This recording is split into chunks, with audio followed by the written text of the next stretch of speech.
Monday, October 2nd, regular board meeting. Mr. Zink, would you call the roll, please? Mr. D. Yeah. Ms. Bodie. Present. Ms. Casper. Here. Ms. Schaefer. Here. Ms. O'Connor. Here. Board will move to number 2 on our agenda, approve the agenda. Do I have a motion to approve? Make a motion. Thank you, Mr. D. Is there a second? Second. Thank you, Mrs. Casper. Is there discussion? Hearing none, call the roll, please. Mr. D. Yes. Ms. Casper. Yes. Ms. Bodie. Yes. Ms. Schaefer. Yes. Ms. O'Connor. Yes. Please join me in the Pledge of Allegiance. I pledge allegiance to the flag of the United States of America and to the republic for which it stands, one nation, under God, indivisible, with liberty and justice for all.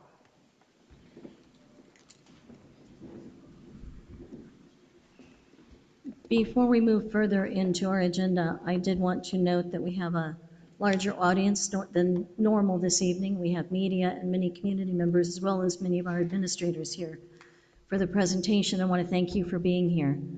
I would like to, as a reminder to both my fellow board members and to our audience, like to remind us that our focus needs to be on our students. This is a very important discussion tonight and would appreciate everyone being respectful of that. With that being said, we'll move to number 4, Treasurer's recommendations, action items. We have approval of board minutes. Do I have a motion? So moved. Mrs. Schaefer, is there a second? I second the motion to approve board minutes. Mrs. Bodie, is there discussion? Hearing none, Mr. Zink, please call the roll. Ms. Schaefer. Yes. Ms. Bodie. Yes. Mr. D. Yes. Ms. Casper. Yes. Ms. O'Connor. Yes. Board will move to number 5, superintendent recommendation. We have some action items, personnel. Is there a motion? So moved. Thank you, Mrs. Schaefer. Is there a second? Second. Thank you, Mrs. Casper. Is there discussion? Is there anything that you'd like us to know, Dr. Lally? I'd just like to mention that we are replacing the student support position that Lori Brown previously held, so that she can remove those items from her current job description, because she basically absorbed that and some other people absorbed some other things. So we're trying to make sure that we have those important things covered with an interim. So this job will be actually posted for a full-time person likely in February, March. This is an interim position at this point in time, and that's why it's a prorated dollar amount, because the person would not be starting until October. So they will take care of the job duties that Mrs. Brown had basically covered when she absorbed those into the curriculum department, so she can focus in on curriculum and instruction. Are there any questions or comments? Hearing none, would you call the roll, Mr. Zink? Ms. Schaefer. Yes. Ms. Casper. Yes. Mr. D. Yes. Ms. Bodie. Yes. Ms. O'Connor. Yes. We'll move to number 6 on the agenda, the administrative update. Dr. Lally, the floor is yours.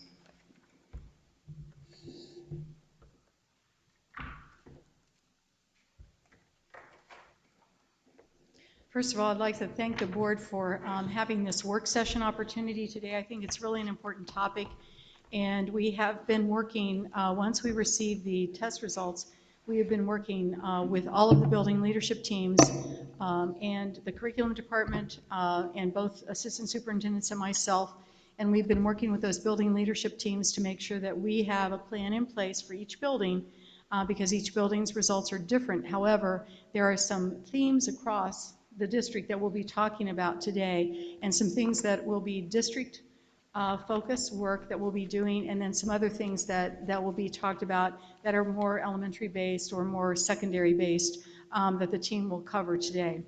The presenters for this evening's discussion include Lori Brown, who's Executive Director of Curriculum and Instruction, Christina French, who is the Director of K-6 Curriculum and Instruction, Andrew Wheatley, who is the Director of 7 through 12 Curriculum and Instruction, and Dan Hudson, who is the Director of Data and Assessment.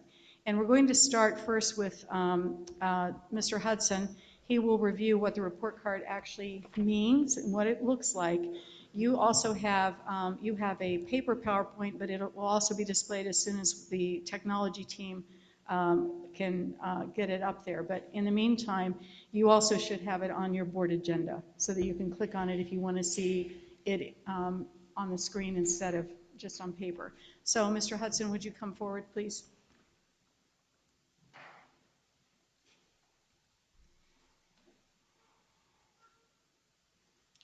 Good evening. Okay. Next slide. Next slide. Next slide. All right. This is what the report card looks like overall. There are 5 different areas in which which the state judges us on. Their achievement, progress, gap closing, graduation, early literacy, and a 6th one will be coming online in 24-25. And that's college, career, workforce, and military readiness. Sorry, but I didn't give you this handout, but it is linked at the bottom of that page, and I can get you a copy of this overall. Can you go to that, please?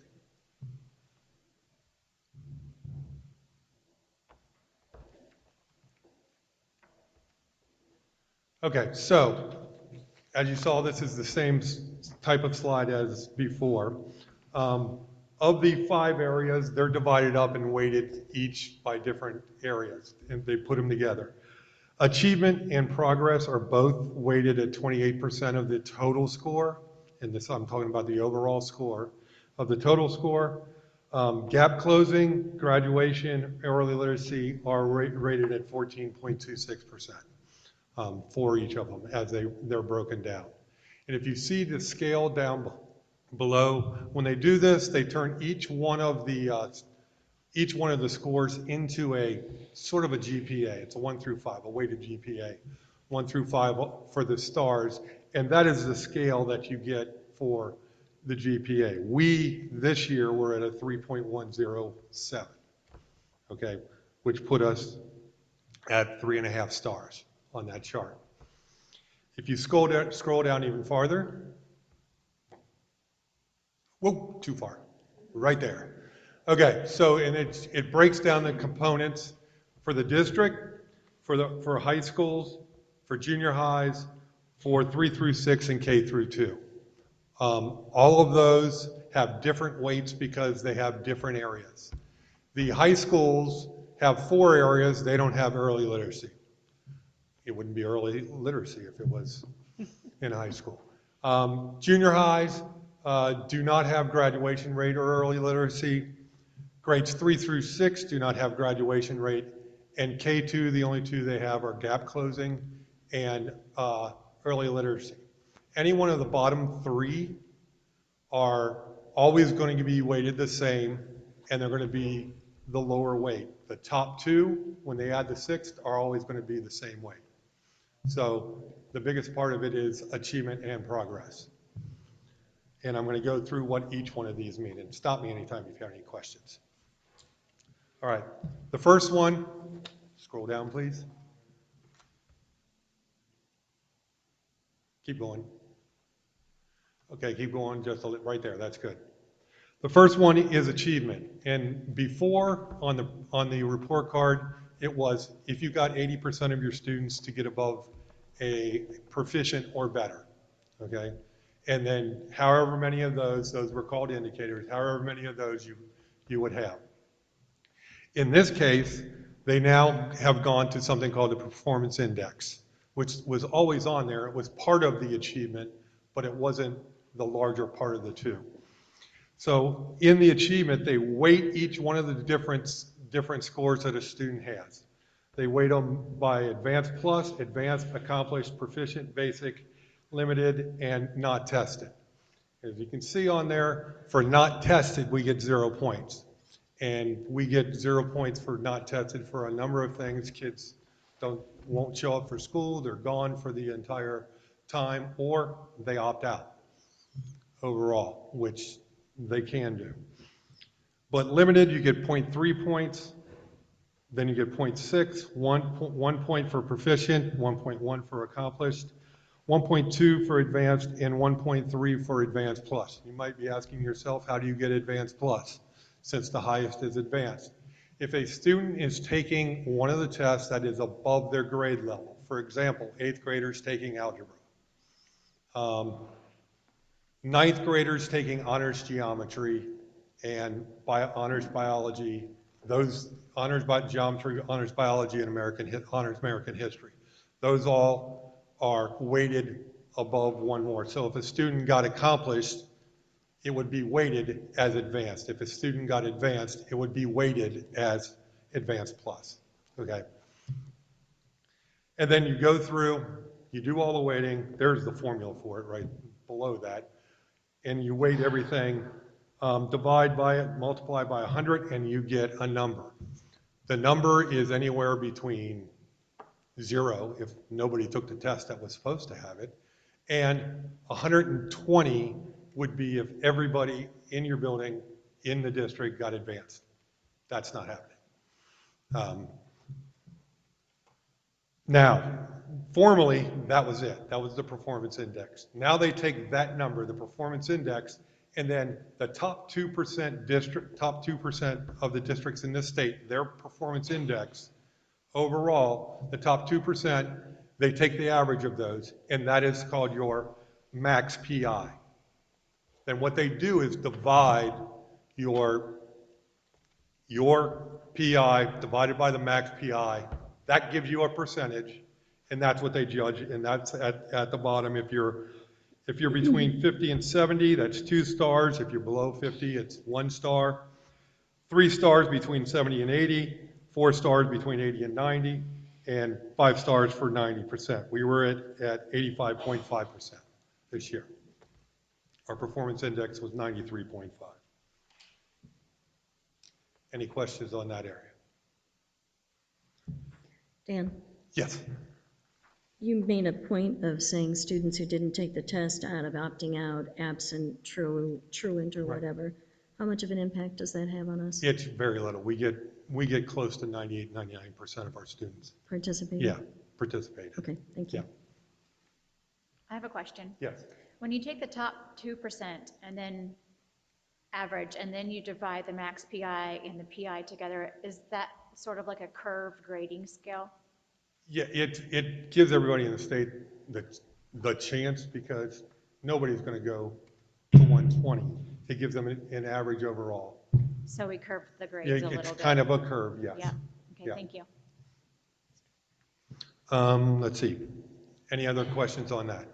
Okay, the progress element, this is the one we have trouble with. There are, the progress has two parts to it. There is the growth index, which is, scroll down, sorry, keep going, keep going, keep going, keep going. Right there. All right. There is the growth index, which is the growth. In other words, students are projected to be, they're projected through value added, Patel for Kids, projected to be from last year's scores and all their other scores, they're projected to be a certain score or a certain NCE the following year. However close they come to that, above or below, they average all of those, divide it by the standard error, and that's where you get your growth index. The other part of it is the effect size. And effect size is how reliable or how close we are to the state as far as going up and down. And if you see below, and it uses all the tests from 4th grade on up, 4th grade through high school, to come up with your overall progress component. And then as you see below, if you're above 2 and you have an effect size greater than 1, you're 5 stars, and so on. If you're above 2, between 1 and -1, you get 4. If you're above 2, between -2 and 3, you get 3 stars, and so on. Different rating scale for the district. The only thing, or for the schools, the only thing different there is the effect size. The effect size for all of them is a number with 0.2. It's either a plus 0.2, minus 0.2, between 0.2, and so on. Questions?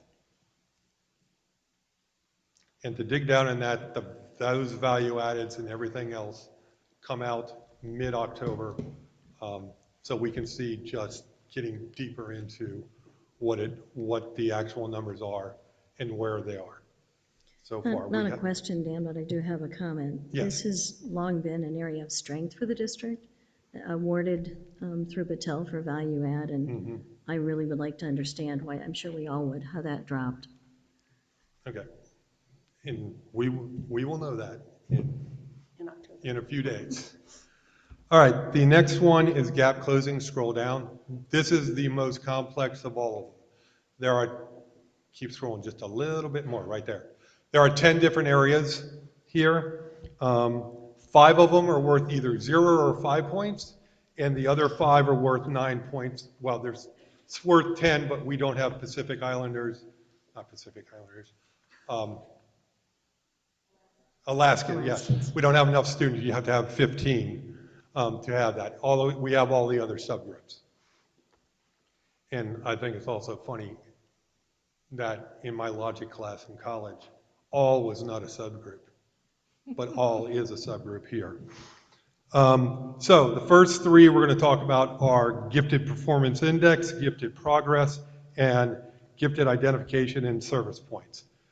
So gifted performance index works the same way as the other performance index. They have a max score of the top 2% of the gifted students, and then you're dividing what yours is by that. So we got 0, and it's an all or nothing, and it was 96.5% that you had to get to this year. Gifted progress point, we did get the big gifted progress point, so we got 5 out of 5. And that works the same as progress, but it's just condensed to gifted. Well, it almost worked. If on the gifted scale you would have had 3 stars or better, then you get the gifted progress. The third is gifted identification and service, and this is, we do well on the identification. The service is where we take the hit at the K2 level. We have done, and that number has come up immensely from since we changed the service model. That number has come way up to, so we're within a shooting range of where we are now. We have that, and then the next one is graduation rate. The graduation rate divides all of the subgroups, and then you have a goal for each one of the subgroups on what to hit. And we got 8 out of 9 there, and I think it was SWD that we did not get. And then we go with math achievement points and math progress points, ELA achievement points and ELA progress points. The achievement points, we get 9 out of 9, and that is whether the kids on their performance index, and everything is performance index now, performance index meet the goals from the state, and the states have a different goal for each one of the subgroups. The progress that we get was 1 out of 9 and 1 out of 9 on both of them, in same way, value added progress, you have to have above a +2 overall. That's the only, there's no effect side, above a +2, and the ones in both of those are English learners. We got that point in our English learners. Graduation component. Scroll down to the next page. Keep going. Keep going. Okay, the graduation component is just basically 60% of it. It's a weighted component for your 4-year graduation and 40% for your 5-year graduation. So they take the two numbers, the percentages, they put them together using the weighting, and we were at 95.1% this year, and as you can see, you need to be 96.5.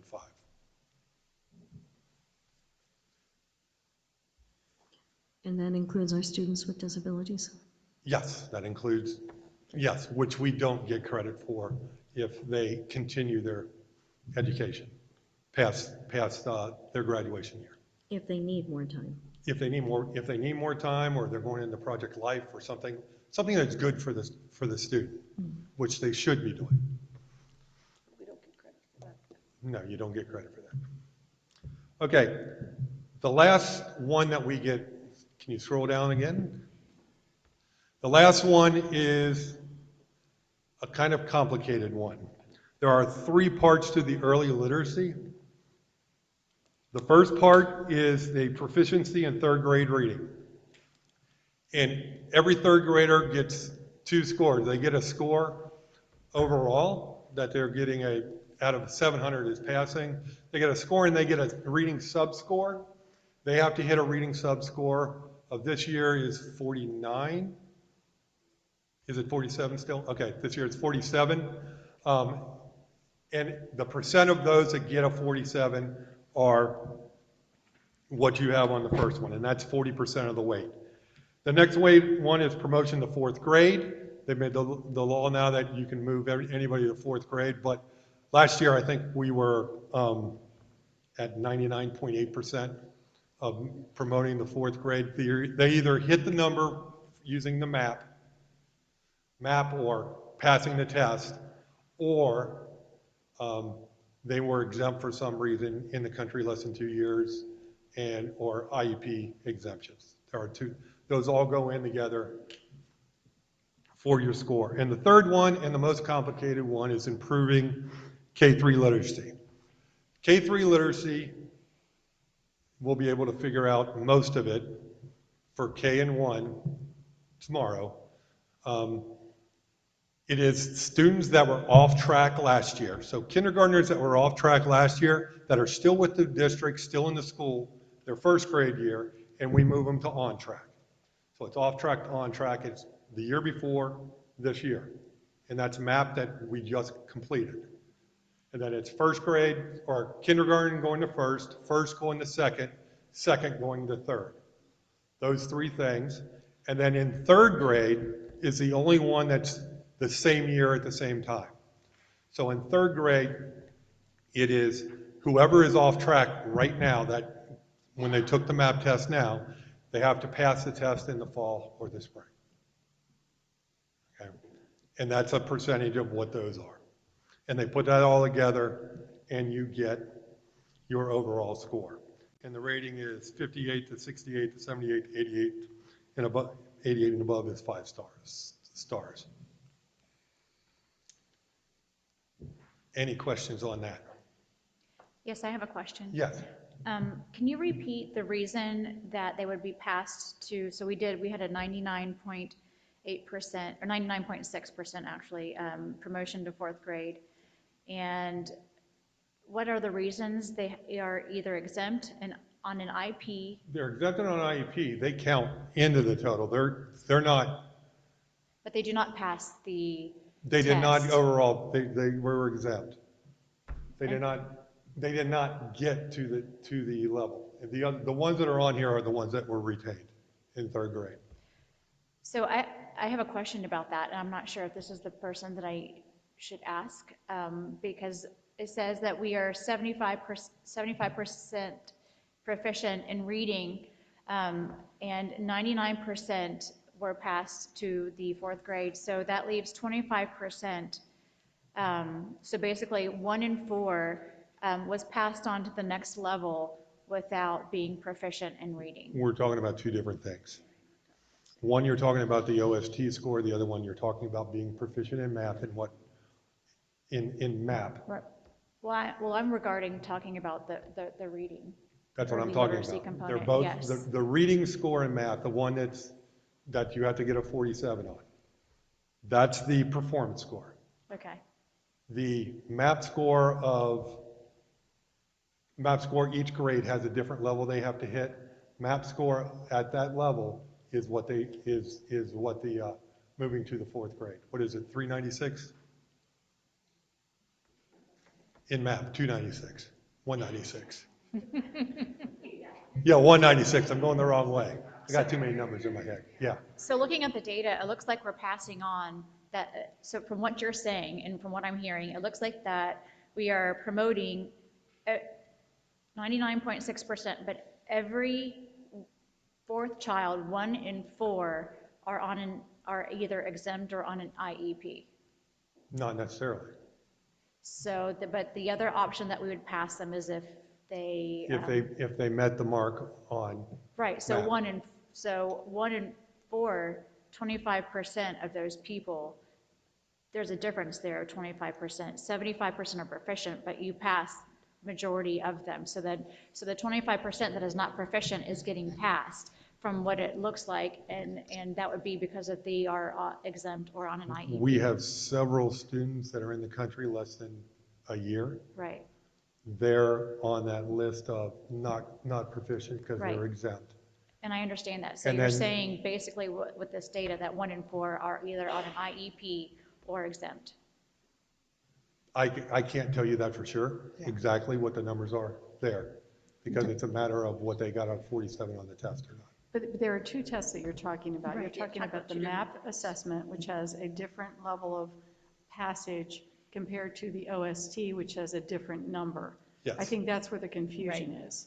Yeah, They're both passing, they're both proficient, they're just rated, they're just different numbers for the assessments. The state, we have 75% of our students who pass the OST, and then we have, the state has said this is what's passing. Right. If you use the alternative, which is MAP. And the rest of those students that you're concerned about, that you're talking about, have passed the MAP assessment, so that's why they were promoted. Because they met one of the two requirements.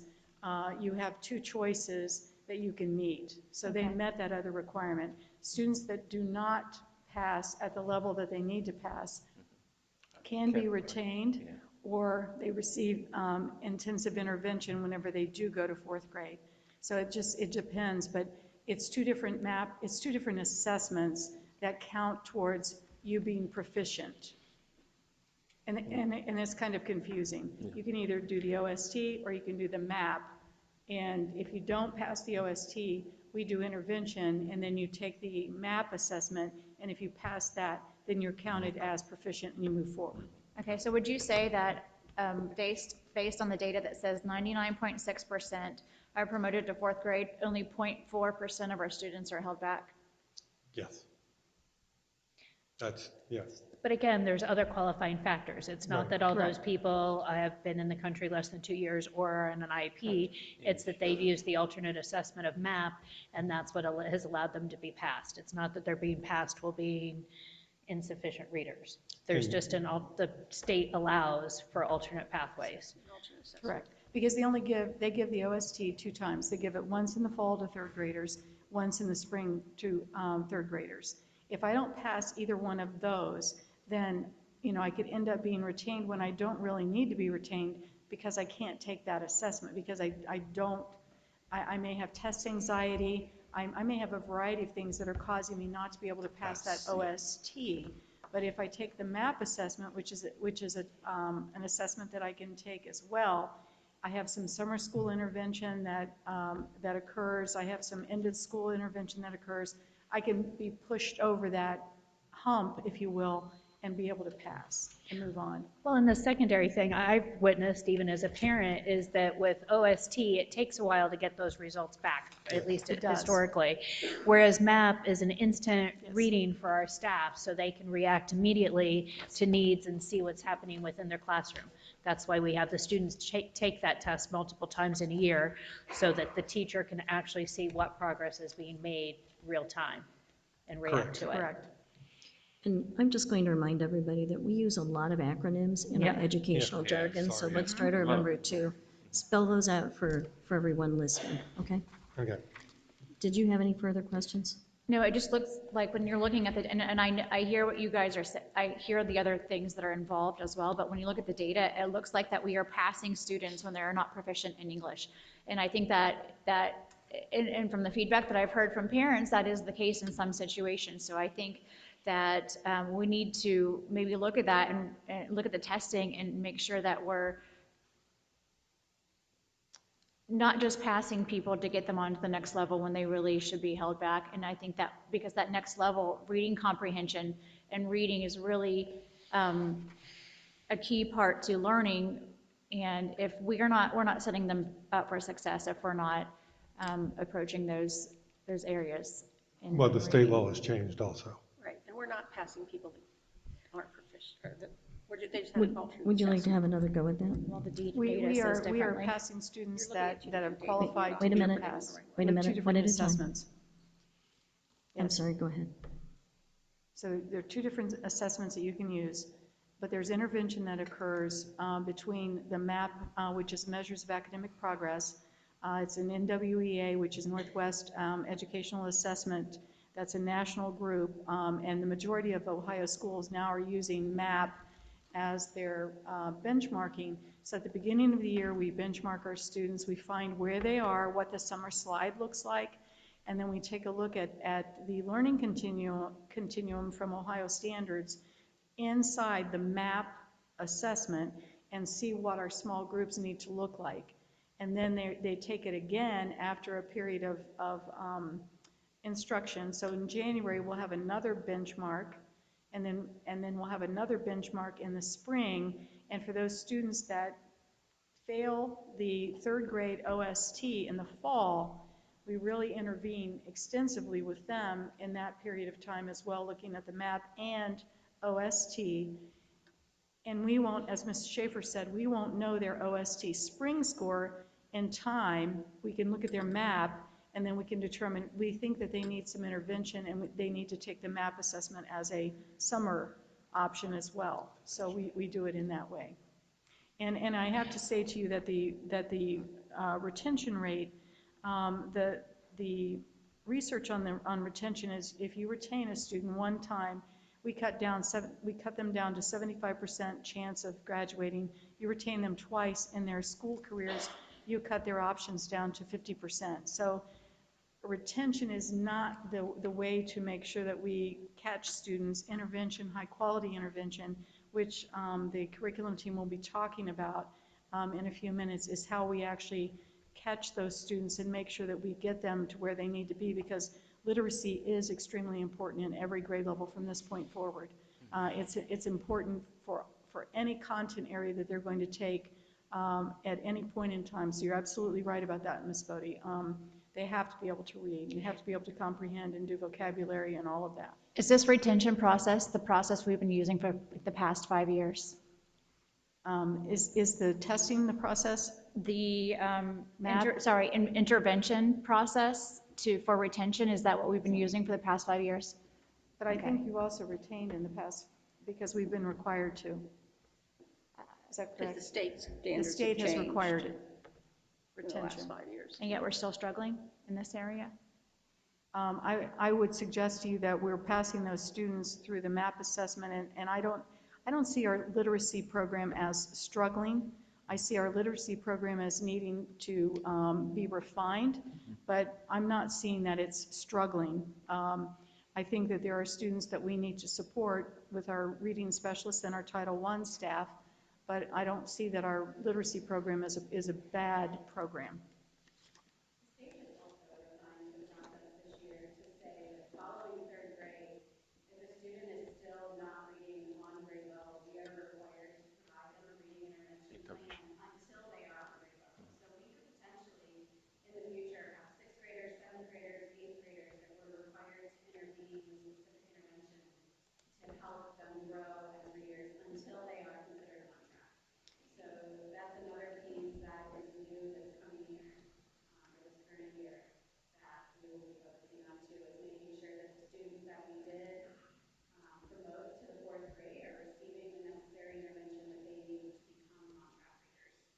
And in the past, it's been only those students that are kindergarten through third grade that receive those reading intervention plans. They're called REMPs, and those are reading intervention and monitoring the progress.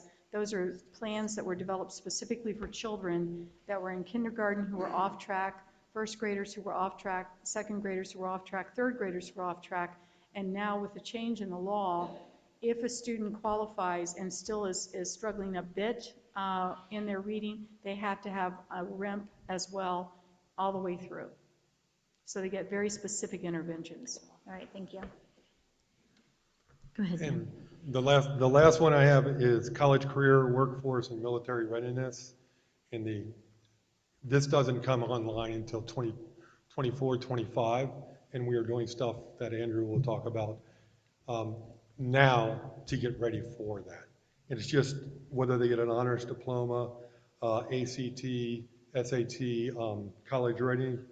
They do internships. They take 12 or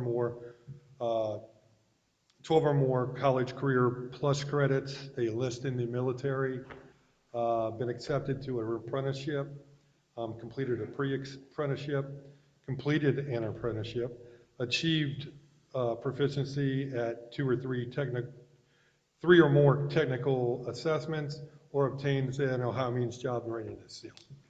So those are all the things, and a kid will count once. We have students that will fall into several of those categories, but they're only counted once, which we could count them for every single one. Yeah, but That'd be nice. each once, and then you divide by however many are in that cohort for that class, and you get your different percentages. But that comes on in 24, 25. Any other questions? Thank you. Thank you. Thank you, David, Dan. Thank you.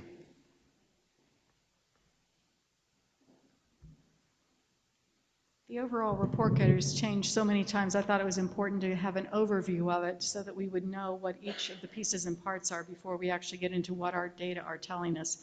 There are some celebrations, so if you'll go to the next slide. Celebrations for the district include the overall performance index. Now, and that's the one where the number of students, if you recall, you're advanced, you're basic, you're limited, the numbers of students have increased. For that, we increased from a 91.3 to a 93.0, which is a 1.7% increase in our performance index. So that's a celebration. Performance index sometimes is very difficult to move forward, and you want to have a high performance index, but moving it forward sometimes is difficult to get to that point in time. So that's a celebration for this district. All the K through 2 buildings increased in their total number of stars. That's a celebration as well, and a congratulations to those principals, assistants, and their teams. In gap closing, all K2 buildings increased from 4 to 5 stars. That means that their subgroups, they were meeting the needs of their subgroups that they have in their particular buildings. That again is a congratulations and a celebration. We had 2 elementary buildings that increased from 4 to 5 stars. So we are celebrating that with them as well. And then Hopewell Junior increased from 2 to 4 stars. So the work that team did with their administrative team and the teaching staff there, that's a commendation as well. And then some other just percentages, 72.7% of our total students are proficient or higher. And of that 72.7% of total students, 49.1% of our total students are accomplished or higher. And I have to say to you, whenever you get into the accomplished or above range, it's difficult to move up those ranges. So we have some real work to do with personalized learning and pushing that those accomplished and those accelerated students up additionally. So we'll be working on that and talking about that. So celebrations are here. We have some other high points that we also want to share with you, and I'm going to ask Lori Brown to come up and talk about achievement and progress. Do you have any questions about the celebrations?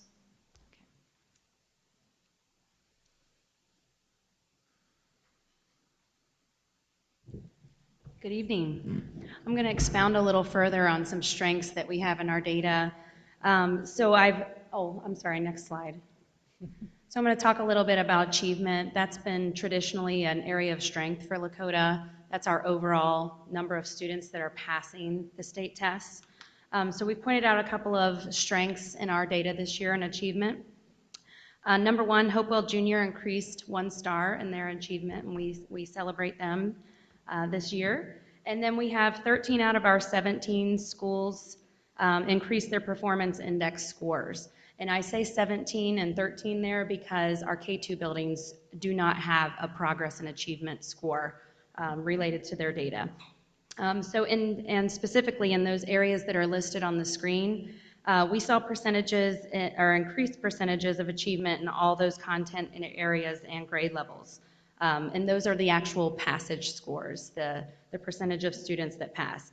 And as Dr. Lawley said, our district performance index rose from a 91.3 to a 93, which was a nice increase to see. Moving over to the progress side of the screen, we have 2 of our 17 buildings, and again, that number 17 is coming from a subtraction of the K2 buildings. We saw 2 of the 17 see an increase in progress. Those 2 buildings were Van Gordon and Lakota East High School.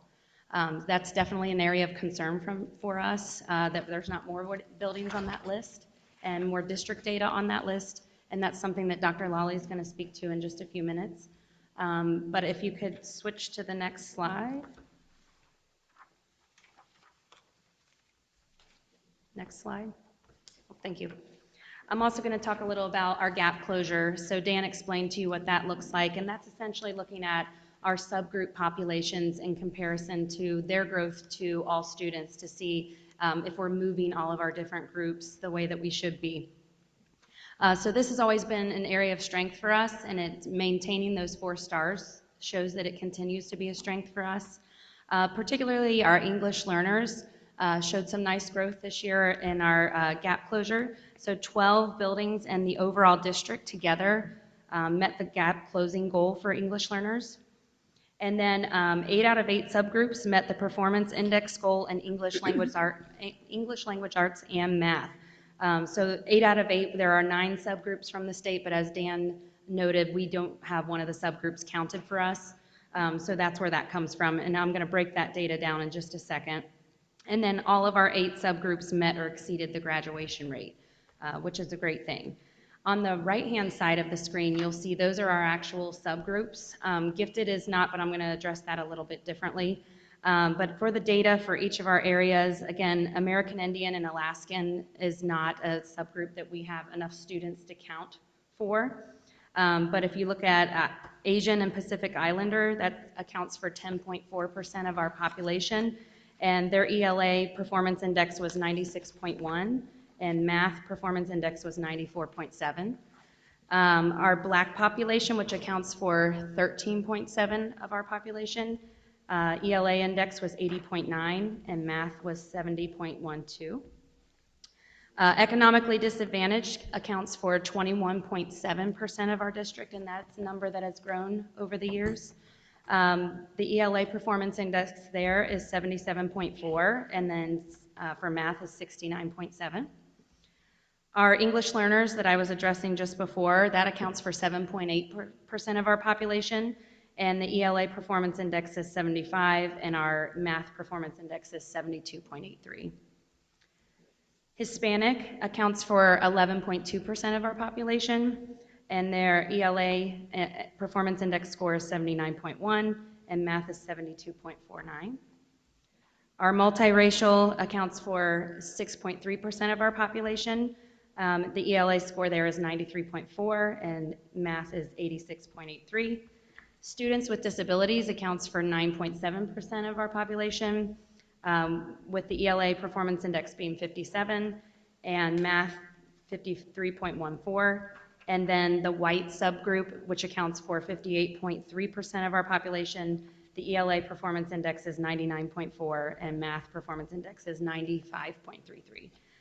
So each one of those groups met we have 2 kind of things that we look at.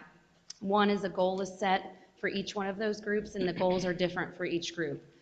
So we've met the ELA and math goals for each one of those groups based on what they were set from the previous year, and those continue to ratchet up as the years go on.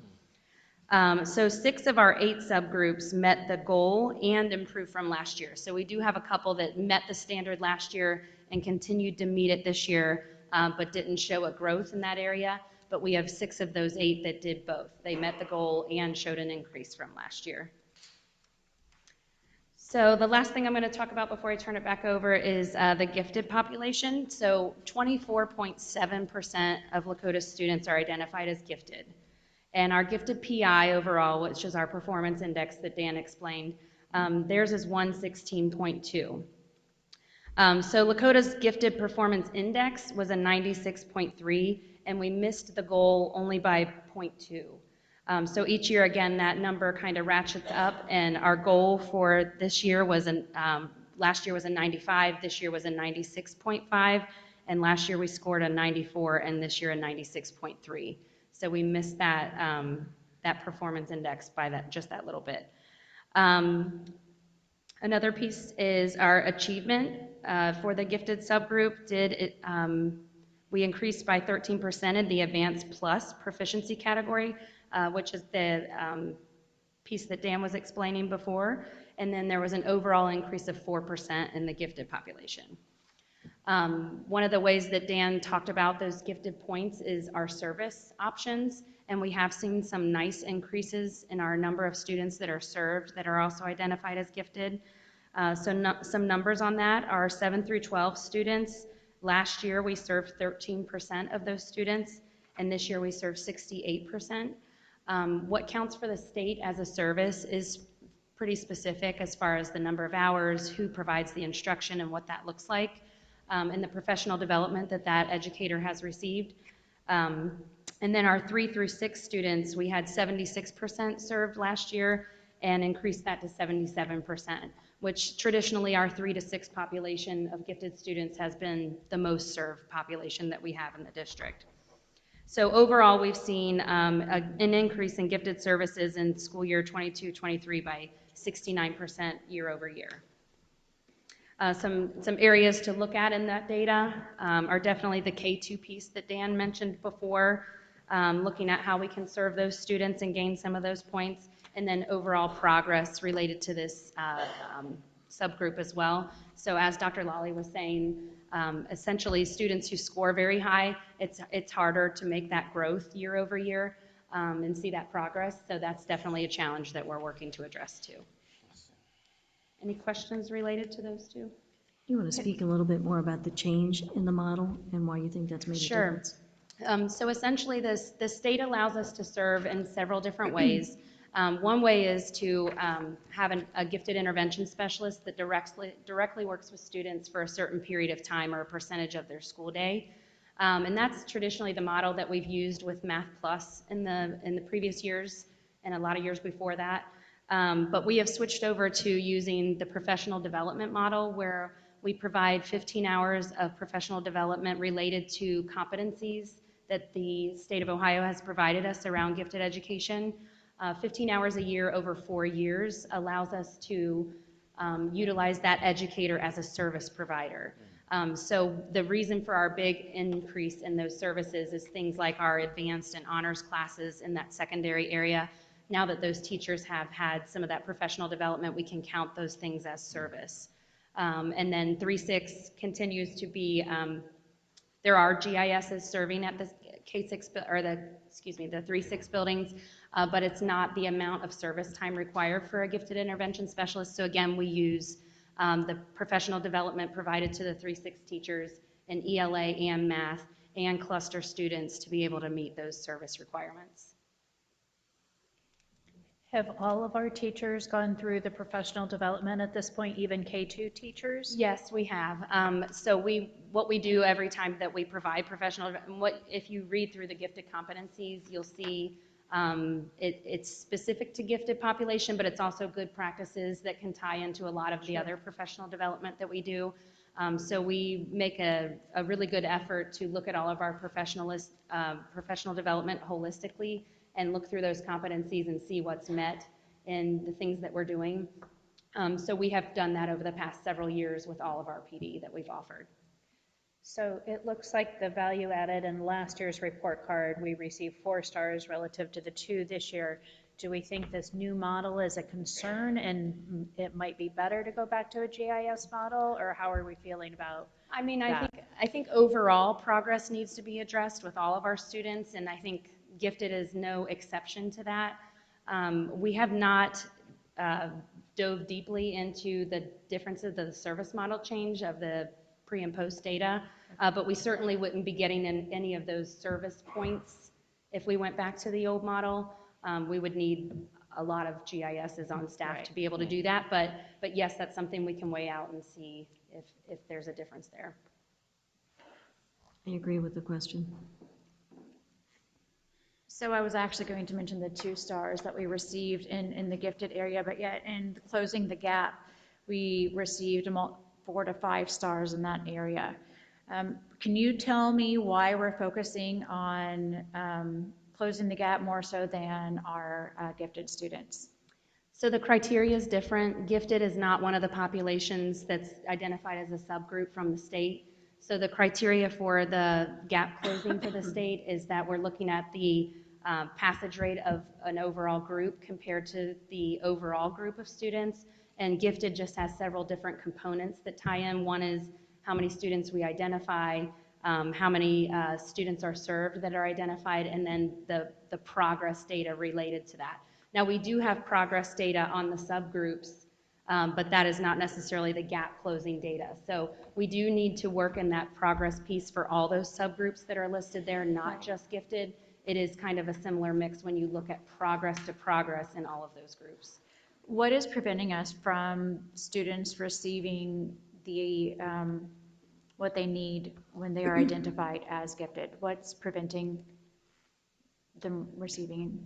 I would essentially say it's the same thing that's missing for all students, which is that personalized factor that we've been working on, getting closer to, which is identifying where a student is in their learning and then progressing them a whole year's growth from that place. So that means, as a teacher, being able to have different groups moving at the same time in your class on different areas and moving forward at different times. It's a balance, it's a hard skill, and it's something we've been working on for years and will continue to work on, but I would essentially say it's that same personalized piece, not as a holistic group, because when we talk about gifted students, there's several different ways that they could be identified as gifted. So it's hard to talk about gifted as a whole subgroup when you break it down by superior cognitive or the specific academic areas, or even creative thinking is an area too. So I would say the overall piece would be that personalized learning piece and individual growth. And maybe we do need to put more of a focus on the gifted piece instead of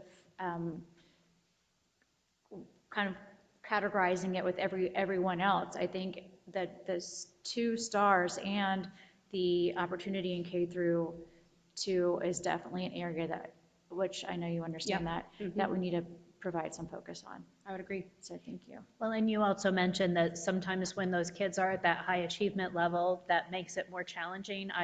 It was shared with me one time, and it stuck with me with my own daughter. She was fortunate enough to get a perfect score on her test in 5th grade. Her 6th grade teacher got dinged as not growing her a full year because she missed one question on the following exam.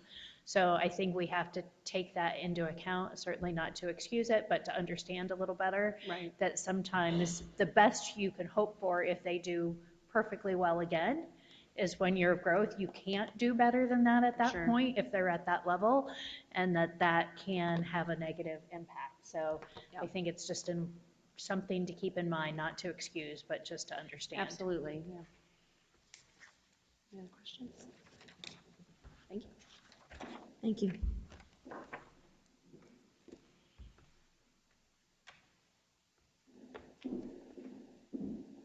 Now we're going to talk about areas of concern and achievement. And remember, this score is the one that we're relatively high in, the achievement scores. In our English language arts, our 4th grade scores dropped at least 5% from the year before.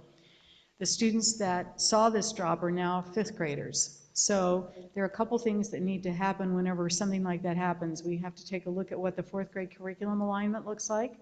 4th grade instruction, what does that look like?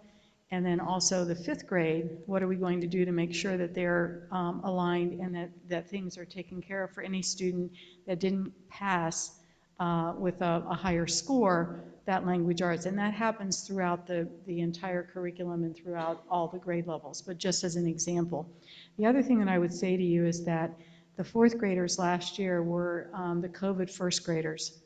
So we need to remember that they went through some different types of instruction, and their recovery, if you will, may be a little bit slower than some of our other grade levels.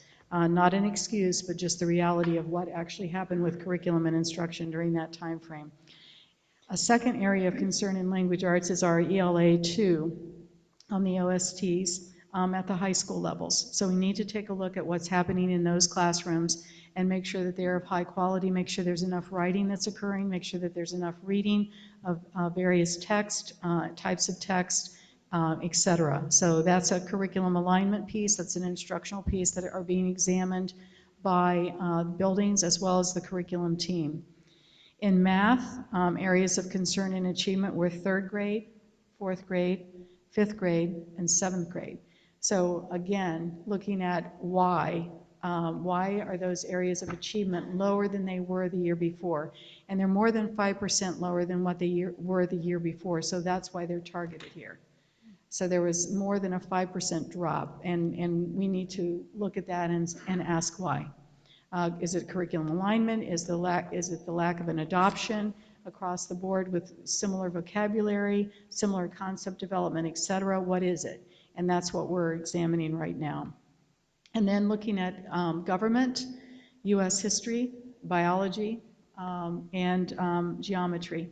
Geometry was the most significant drop of these that are listed for the high school OSTs. It was significantly lower than the year before. So we are really examining that to make sure that we understand why that happened and to make sure that we correct that for the current geometry students and the teachers that are working within the geometry, making sure the alignment is there, making sure the materials are there, making sure the instructional practice is of high quality. Questions about any of the achievement concerns? Does the achievement goal increase every year?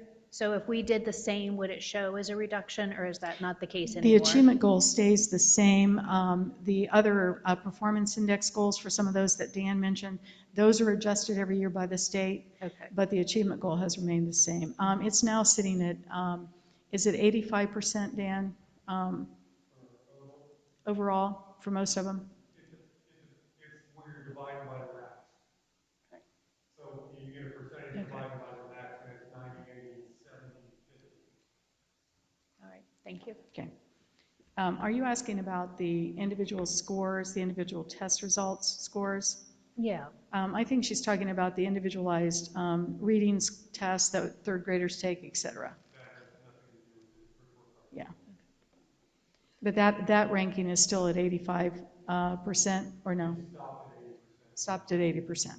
Okay. Thank you. I lose track of all the numbers. They've changed them so many times, so I apologize. Areas of concern, next slide, please. This is where we really have some work to do. Lakota ranked 601 out of 607 districts in progress in the state of Ohio. This is the value-added score. This is the growth of our students, as Dan explained it earlier. And we've done some root cause analyses, and we've taken a look at what's been happening, and we've come up with what we believe some of the concerns are and some of the issues are with our progress. Now, whenever I say that Lakota ranked 601 out of 607, that doesn't mean that our students are not growing. There are some stipulations there. Our students in most cases achieved at least a year's worth of growth, which means they got a 0 score here. It's making sure that they get the 1, the 2 that raises them up that we're very concerned about. So we need to make sure that we're looking at all students and their growth and making sure that we're moving them forward. With the goal that we have for We Are Personalized, we believe that that goal is the way that we can get this moved forward. We need to focus on core instruction, and that core instruction includes what the state standards are. We need to be teaching those state standards in a very concise, a very formalized way, and it needs to be spelled out. The curriculum team will talk about what they had done with the curriculum before, whenever they're up here after I finish here, but core instruction is what we need to focus on. We don't need to focus on interventions, we need to focus on core first, tier 1. Everybody receives tier 1 instruction, high quality tier 1 instruction. After I watch tier 1 instruction in my classroom and I make sure everybody receive that tier 1 standard instruction, Then I determine who needs small group tier 1 instruction. So I bring up small groups and I work with those small groups and I make sure that I intervene and catch you up if you didn't get the lesson today, or catch you up tomorrow if you didn't get the lesson yesterday. So I'm working in a tier 1 situation in my classroom. A tier 2 intervention is applied whenever I'm not quite getting it, my score is not really improving, my MAP score is indicating I need something besides the core instruction and the tier 1 intervention. So then I move into the tier 2 intervention, which means I'm seeing a reading specialist, I'm seeing a math specialist, someone in addition to my core teacher. So we need to focus on core instruction first, and then figure out who needs the extras along that way. Then we need to increase the rigor or the challenge in our instruction. Rigor doesn't mean more. It doesn't mean you're going to get more homework. It doesn't mean you're going to get more to read. Rigor means that I'm going to give you an acceptable level that will challenge you. But as I'm challenging you, I need to make sure that I'm supporting you in achieving that rigor and achieving that challenge. I can't challenge you and leave you on your own. That's not good instruction, but I need to increase the rigor of what I'm doing. So we're talking with teachers, and our innovation specialists are talking with teachers, our principals are talking with teachers about lessons that actually move away from level 1 and level 2 of the depth of knowledge chart. The depth of knowledge is the old Bloom's taxonomy, the lowest level of Bloom's taxonomy, where we talked about literal skills, not those higher order thinking skills that are going to push me and challenge me. And on the depth of knowledge, that's number 3 and number 4 on that wheel. We need to have our lessons be more about 3 and 4 as opposed to always being very literal, fill in the blank. No, I need to be thinking, analyzing, synthesizing, evaluating, etc. So we're looking at that in our lesson design as well, making sure that everyone understands that and making sure that that's where we land for our core instruction, for our assignments that our students get, not in a place where it's, oh, I got to fill in this English sheet and I'm done. No, it's got to be thinking activities. We need to make sure that we're differentiating our small group instruction in that core content, making sure that whenever I look at what the assessments are telling me that I'm giving, making sure that as I look anecdotally at what my class is doing whenever I'm actually instructing, that I create those small groups and pull them up and actually instruct them and make sure that they get caught up, or make sure that I back up a little bit and catch them up if that's where they need to be. And then we need that consistency, as I said earlier, in understanding what rigor is across the board, what depth of knowledge is, and what application is at a high level. That's a professional development opportunity for the district to delve into and make sure that we're working with our staff in understanding that. And then we restarted our district leadership team. Our building leadership teams have been functioning, but we restarted our district leadership team. We had our first meeting last Wednesday, and that team explored, they heard similar presentations that you're hearing tonight about the data. And the next time that we meet next month, they're going to be doing some root cause analysis on why certain data points look the way that they look. And we'll have, as Dan said, the value added brought in at that point as well. So that team has someone from every building on it. And when we work as a team and look as a district what the data are telling us, they will go back and then do the same thing with their building teams and their building administrator if they're not the administrator, and make sure that the building leadership teams are also analyzing and looking at what the data are telling us and making sure that we match those to instructional needs in the building. We also need to have a need for universal expectation and accountability related to the consistent usage of curriculum and tools. We need to have consistent use of materials.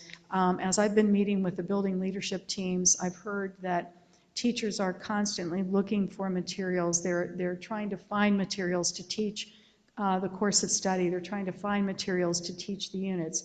It's a little better this year because we have units of study that a group of teacher leaders and the curriculum team developed, but they're still pulling and searching for materials. So we need to provide, as a district, we need to provide materials for our teachers to use that are consistent across the district. You'll be hearing about a math adoption that the curriculum team is looking at to adopt across the board K to 12. It probably won't be the same book K to 12. It'll probably be a book that's K to 6, or a program, I should say, that's K to 6, and then probably 7 to 12, depending on how they break out the materials. So that will come forward to the board for them to, for you to review and adopt from the recommendation that the team will make through me. And then the governor has required that we adopt a reading program that includes the science of reading. And as soon as we have the list of approved materials, we'll also run an adoption committee for that and review all of that and see which one will work best for the district K to 6. But the governor's office, the Ohio Department of Ed, will actually be paying for that adoption, not the school districts. So that's also coming through. So that will help that particular need that we have. There's a need for an increased district alignment in curriculum, instruction, professional development, and resources. Our innovation specialists work really hard to provide professional development in buildings that they serve. But we're going to try and pull that back a bit and have everybody receive from the innovation specialists professional development that will align some things. So for example, if I'm doing a lesson design, I need to understand what critical content is. So the innovation specialists will create the presentation, and then they'll each present that in their building. So there'll be some alignment and some common vocabulary that everyone can use whenever we're talking about these things in curriculum and instruction. So we're going to use them in a little different way than what they've been used for PD. And they'll continue to meet their building needs for PD as well. But we're also going to do some standardized PD across the district, supporting the work that the curriculum team is doing. Any questions about any of those concerns that we have and our root cause so far? We have more to do once we get the rest of the value added. We have more to do to analyze and go deeper. These are things that we see almost immediately. And I know that there are some people that are probably nervous saying, oh, Dr. Lawley's going to take us back to what we used to be without any innovation. That is not the intent. The intent is that we have our core instruction, and then we have our innovations which enhance our core instruction. We need to make sure that we're focused on the future. Someone said it tonight in the listening session that it's not about planning for this year. This is about planning for the future. And we need to make sure that our core instruction is strong so that our students have that foundation. So when we do have the opportunities for innovation in that grade level or in that course, that they understand the foundational pieces and then are able to add that technology to enhance that learning. So we are not removing innovation from this school district. We can't. But we are making sure that our core instruction becomes increased and across the board much more rigorous and focused on what our students need and what the data are telling us. Any questions about that? Okay, we'd like to talk to you a little bit about the curriculum action steps that the K to 6 are going to be doing, so I'll ask Mrs. French come forward.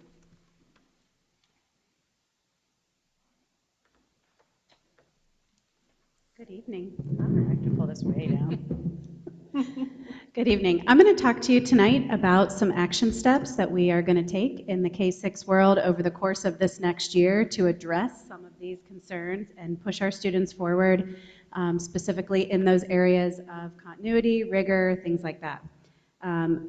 As Dr. Lally mentioned, we have a team of teachers that we have pulled together within our department that are our master teachers. They are our teachers that are obtaining those scores that we want to see on those assessments. They're growing their students. We've worked with our principals to identify those teachers, and with them we will be revising and mandating units of study in all 4 core subject areas in grades K through 6. So all of our teachers will be using the same content to instruct their students, following a similar pacing guide in every classroom.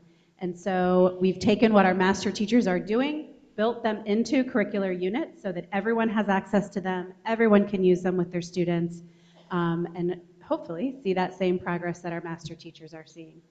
We're also spending time this year aligning those units specifically to the standards that the state of Ohio sets forth for us. So not just aligning them to make sure that they're all being taught, but making sure that we spiral back around to those standards over the course of a year so that when it comes time to identify that mastery, we have gone back and we have revisited and we have retaught specific skills with our students with a strong intention. So we call those power standards, standards that we know are going to show up on our Ohio State test over and over again because the state of Ohio feels those are the most important. We're going to make sure that we're spiraling back around to those. There has been, and I'm sure you have all spent a lot of time learning about this as well, the state of Ohio has spent a lot of time doing research on the science of reading. How do children learn to read? Has been the question that has really driven that. And so as that information has come out to us over the course of the last year, we have spent time really realigning all of our lessons in our classroom to make sure that they are in alignment with the science of reading and how students are learning to read and shown the most progress. So when I say realign, we have physically removed lessons that do not align with the science of reading and replaced them with lessons that do. And so that will be built into our current units of study and mandated for all teachers to teach in their classroom. I have a question. Yeah. Can you list the, I guess, the names of some of the resources that we are using for science of reading? So the science of reading breaks down in different categories of how a child learns to read. Right. So there are to teach different phonemic, programs out there that teach science of reading. Can you name some of those? some that we're using or some Yes, that are we're just... using, and then some Sure. that we removed. So what we have removed is not programs. Just What we have the removed is assignments, specific okay. lessons within the programs, and I can talk specifically to that. So to teach phonemic awareness, we use a program called Heggerty. Heggerty. To teach phonics, we use the units of study in phonics. We also use a program called Flyleaf, which is new to our teachers this year, and I'm going to actually talk about that here in a minute. To teach reading and comprehension, we use the units of study in reading, developed by Columbia. But writing all of that down is not going to be helpful because that is all going to change. Oh. So the state's going to come out and say, here are the programs that you have to use Okay. to teach these different areas. So we will continue down that path for this year with those developed units and those curricular materials until they give us the list that says this is what you have to use. And this is what we've been using in the past. This is what we have used. We have used the units of study in reading, writing, and phonics. Reading started in 2003, I believe, and we have used them since then. And then as they have been developed, we have tacked on the units of study in phonics and then the phonemic awareness program over the last 5 to 7 years. Okay, Yep. thank you. So basically what happened is all of this research comes out and we say, here's what we currently have. Is it meeting those needs? And as we determine it's not meeting those needs, we add on curriculum to make sure that we are meeting those needs.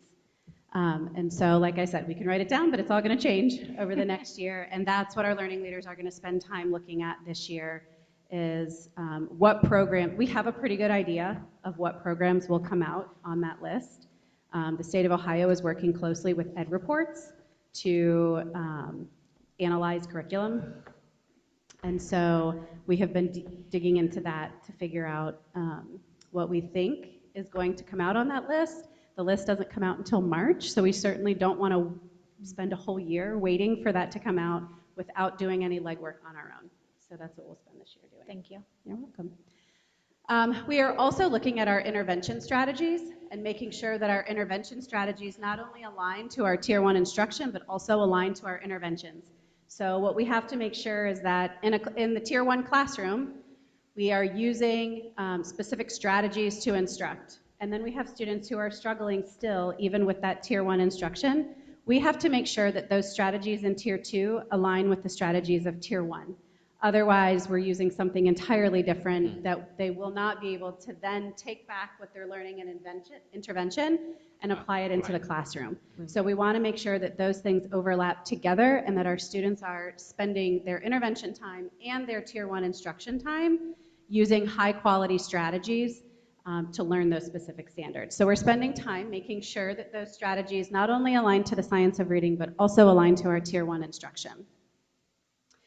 We have also focused all of our professional development for our teachers this year on content. So all of our district professional development days, our reading teachers are receiving very specific professional development in the science of reading and how to teach using the strategies outlined in the science of reading. Our math teachers are receiving content-specific math professional development, and the same thing for science and social studies. So in the past, our professional development has been more focused on personalized learning. So how do we personalize learning for students? This year, we have determined that based on our district report card and feedback we've gotten from our teachers, that what they really want is content-specific professional development. How do I grow as a math teacher? How do I grow as a reading teacher? And so we're spending our district professional development days doing that, and in the in-between time, practicing implementing the things that we're learning on those days. We also have taken a look at our assessment schedule, and so there's a lot of assessments that go into the world of K-6 in ELA and math. And so some of those are state mandated assessments, some of those are formative classroom assessments, and some of those are district level assessments. So we have taken a look at our assessment schedule and we have really tried to identify only the assessments that show us growth. So how do we administer an assessment and then administer it again at a later period of time and identify the growth that has happened specifically during that time?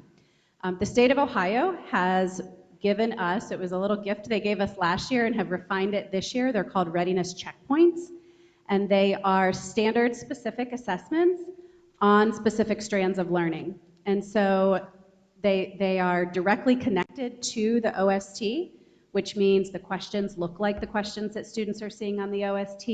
It's the same rigor that the questions they're seeing on the OST are providing.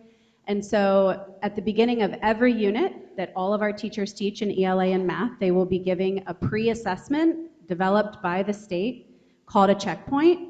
And then at the end of the unit, they'll give the post-assessment and identify, did our students meet the needs and show the growth that they needed to show in each of those specific standards and strands. And if not, that's where the spiraling comes back into play. We're going to spiral back around and we're going to reteach our students who didn't meet that expectation. And so that will happen pre and post to every single unit of instruction that happens in ELA, math, and 5th grade science. We also have taken a look, I spoke a few minutes ago about how we constantly are reevaluating the programs that we offer to our students. One of the programs that we felt like we could be better at teaching was phonics. And so going into this school year, we will be spending a lot of time in grades K through 6, helping teachers understand why phonics is important, how to teach phonics to students, and how to identify that a student has a deficit in a specific phonetic area.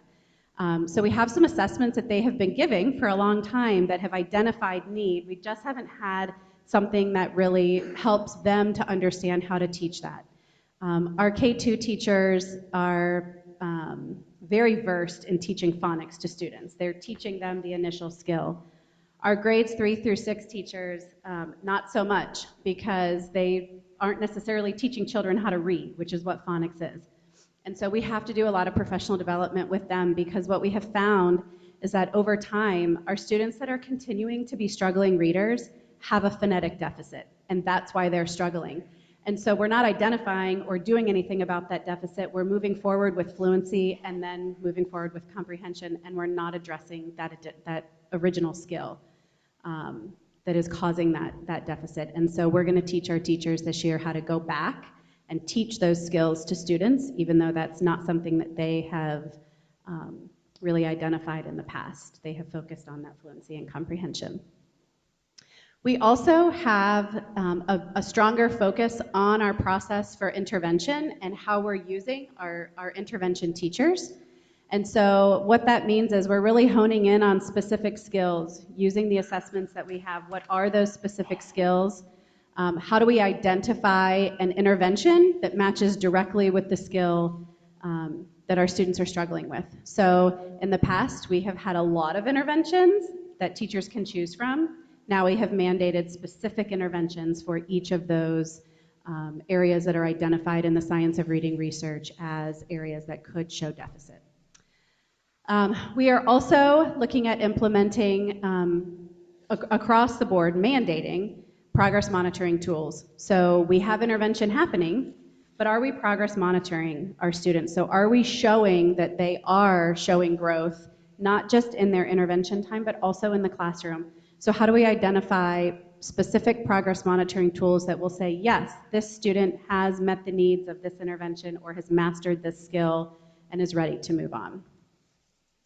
We also talked about, Dr. Lally talked about narrowing in our professional development for teachers.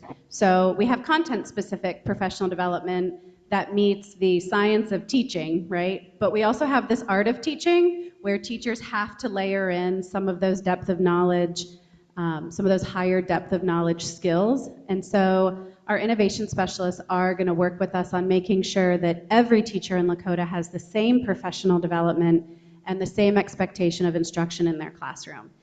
In the past, we have kind of done it in pockets.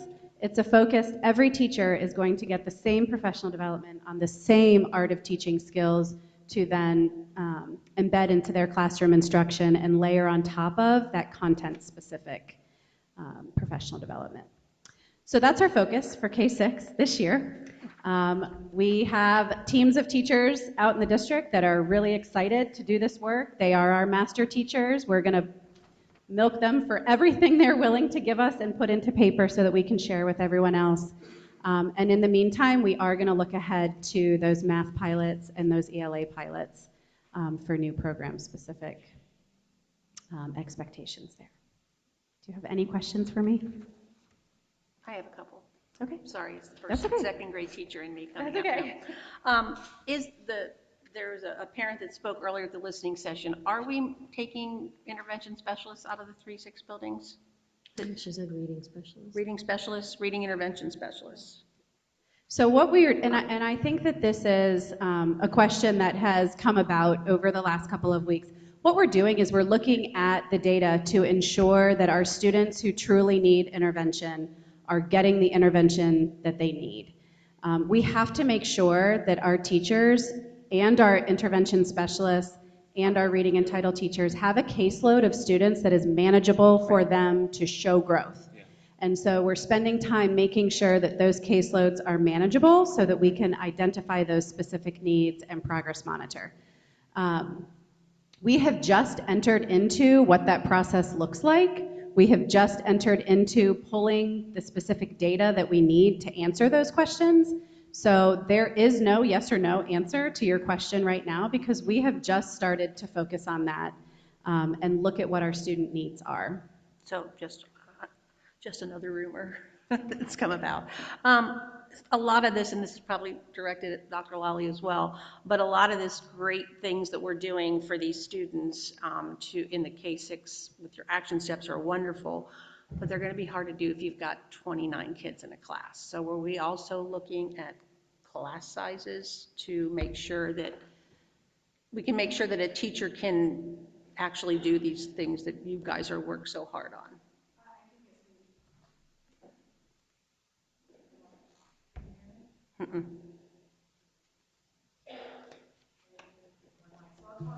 I can hear you, but probably nobody else can. Adam, can you pass her?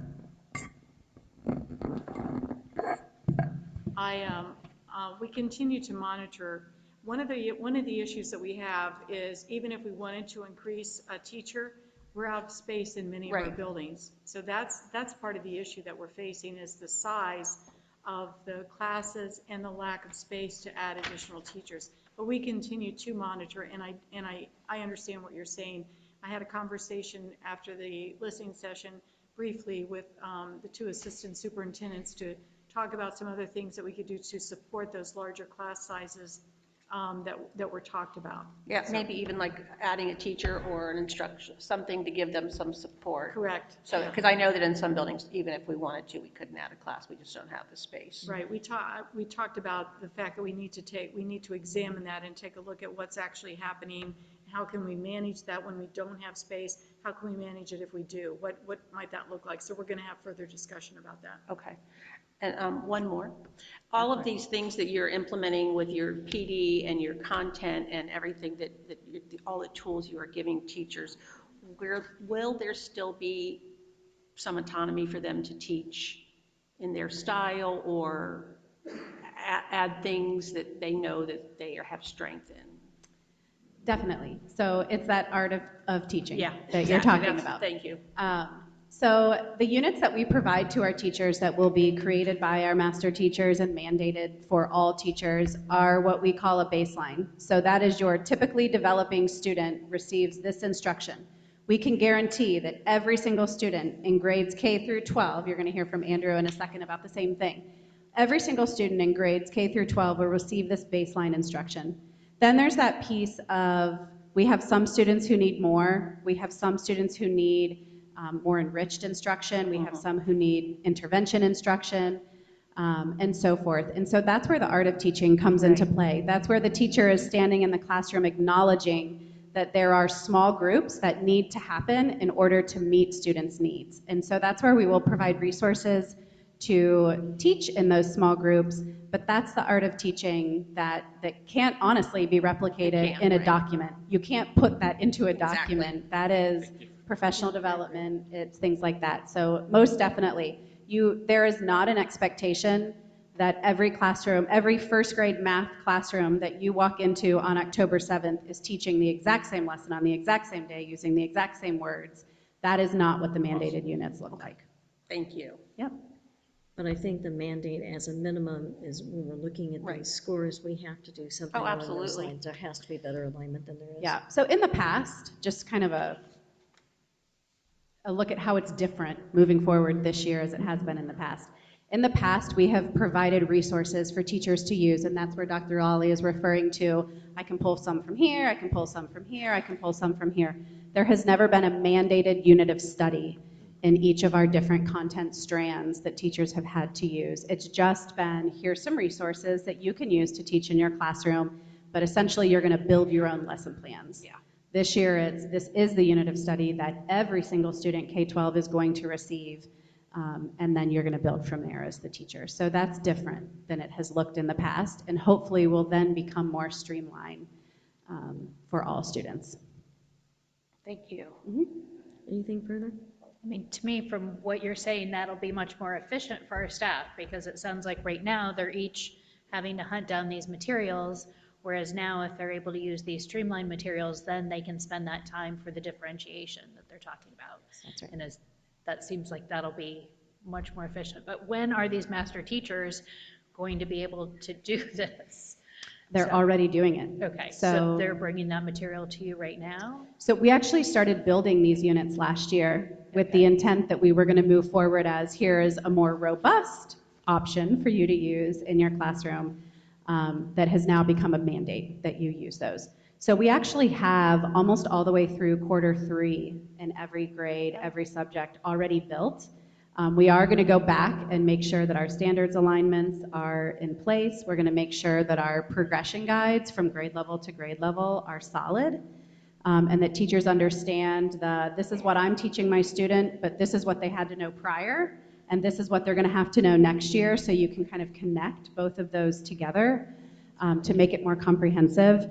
But our teachers have already started using that. So our principals did a great job at the beginning of the year of sending that message of this is no longer an option, this is what you're using to instruct students. We are going to tell our community that every single student in grades K through 6 is receiving this instruction. So with the science of reading, my understanding is, again, it sounds like the data supports that that is a better instructional vehicle, but I still understand some kids, it doesn't quite work for them. So will, again, our staff have some flexibility for those kids who that may not be their best approach? Definitely. So the science of reading is research. It's not necessarily a program. It's not a program that you implement. It's research that says this is how kids learn to read. And part of that research says that we have students who are whole language readers and we have students who are more phonetic readers. And so what we have to do as teachers is make sure that we are providing both of those avenues to our students based on what their needs are. So when we have students who are struggling, we have to dig down and understand why are they struggling. And there's different ways that you can see that happening. So for example, in a student's writing, if you have a student who's a whole language reader, a lot of times you'll see their struggle in their writing because they can't sound out words that they don't know. And so then the teacher then knows, I'm going to go back and I need to teach some phonetic skills to this student. Even though they're reading this way, in order to write, they have to have those skills. So the science of reading research teaches them how to do that, making sure that all of those components are present for every child based on what their needs are. But it's certainly not this is the only way to teach reading to students. It's really comprehensive of multiple strands of reading. And I think it's more in the legislation that came out, it's referring to, they want us using programs that are based on that research. Correct. And I also thought it was amazing, since we don't get that too often, that it was a mandate that was actually That funding. they're going to pay for. Going along with the professional Right. development piece, so that was nice to see as well. Julie, did you have something more? So my understanding is Hamilton used their COVID dollars to team teach, so they added 2 teachers to help make up for the loss due to COVID. And it feels like, to your point of the 4th graders that were struggling, some of this still is the COVID fatigue and we use that money to supplant other expenses versus enhancing some of these expenses.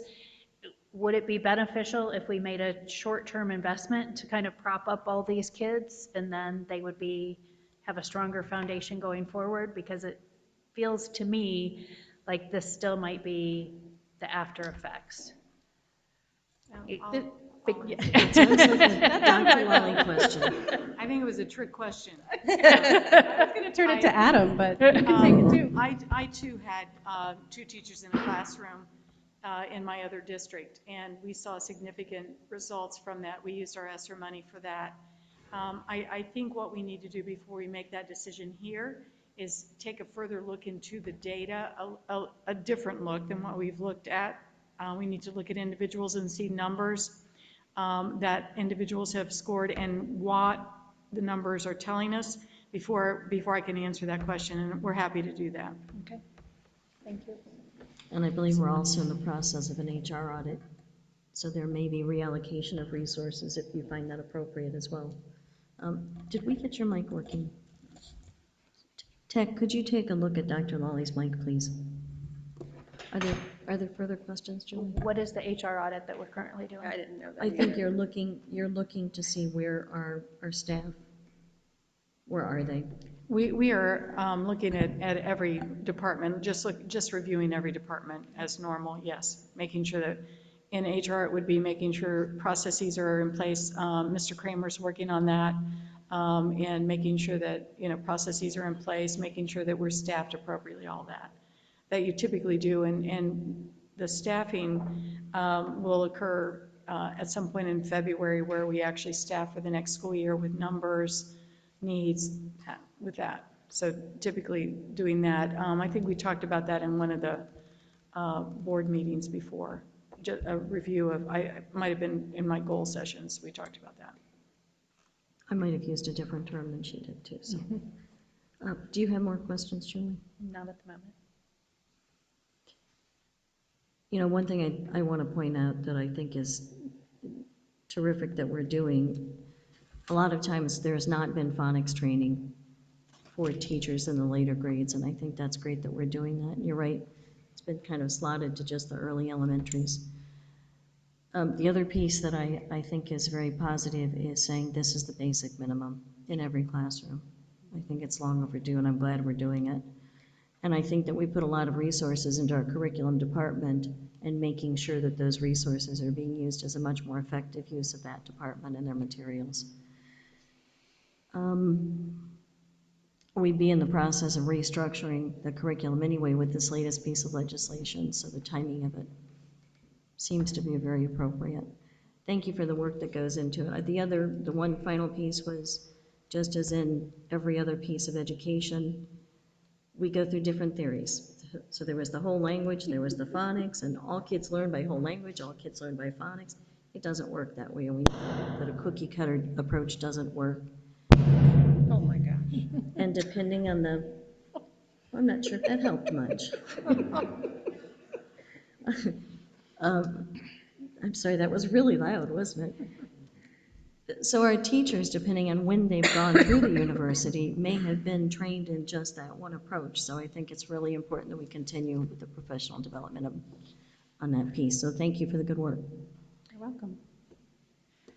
So last year, we received an audit, and I appreciate you guys, some of the feedback from that audit was that from grade to grade, there was a disconnect, and I feel like you guys are approaching that area and setting the standard or the mandated basics across the board. I think that's going to be easier for us to see where maybe the ball was dropped and where we should start the next year. And there's no guessing, well, what did you learn last year? And so I appreciate that as well. And I think that these steps are definitely partly a step in the right direction. So thank you. Thank you. All right, I'm going to turn it over to Mr. Wheatley, and he's going to talk about the 712 action steps.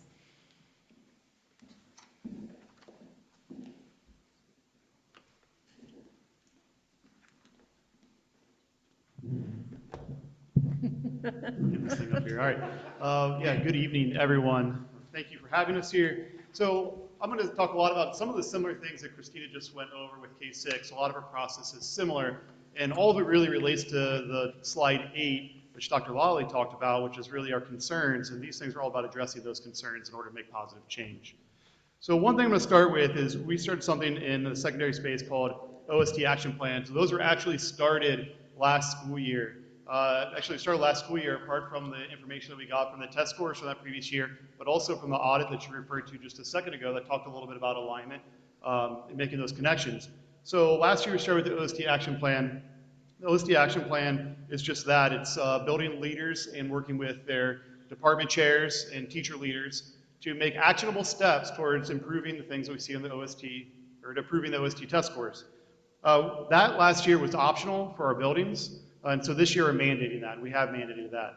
Part of the reason we mandated that is that we saw with last year is that the schools who really engaged in the OST action plans in the secondary space really showed further growth in the state report card than the schools who didn't engage in it as much.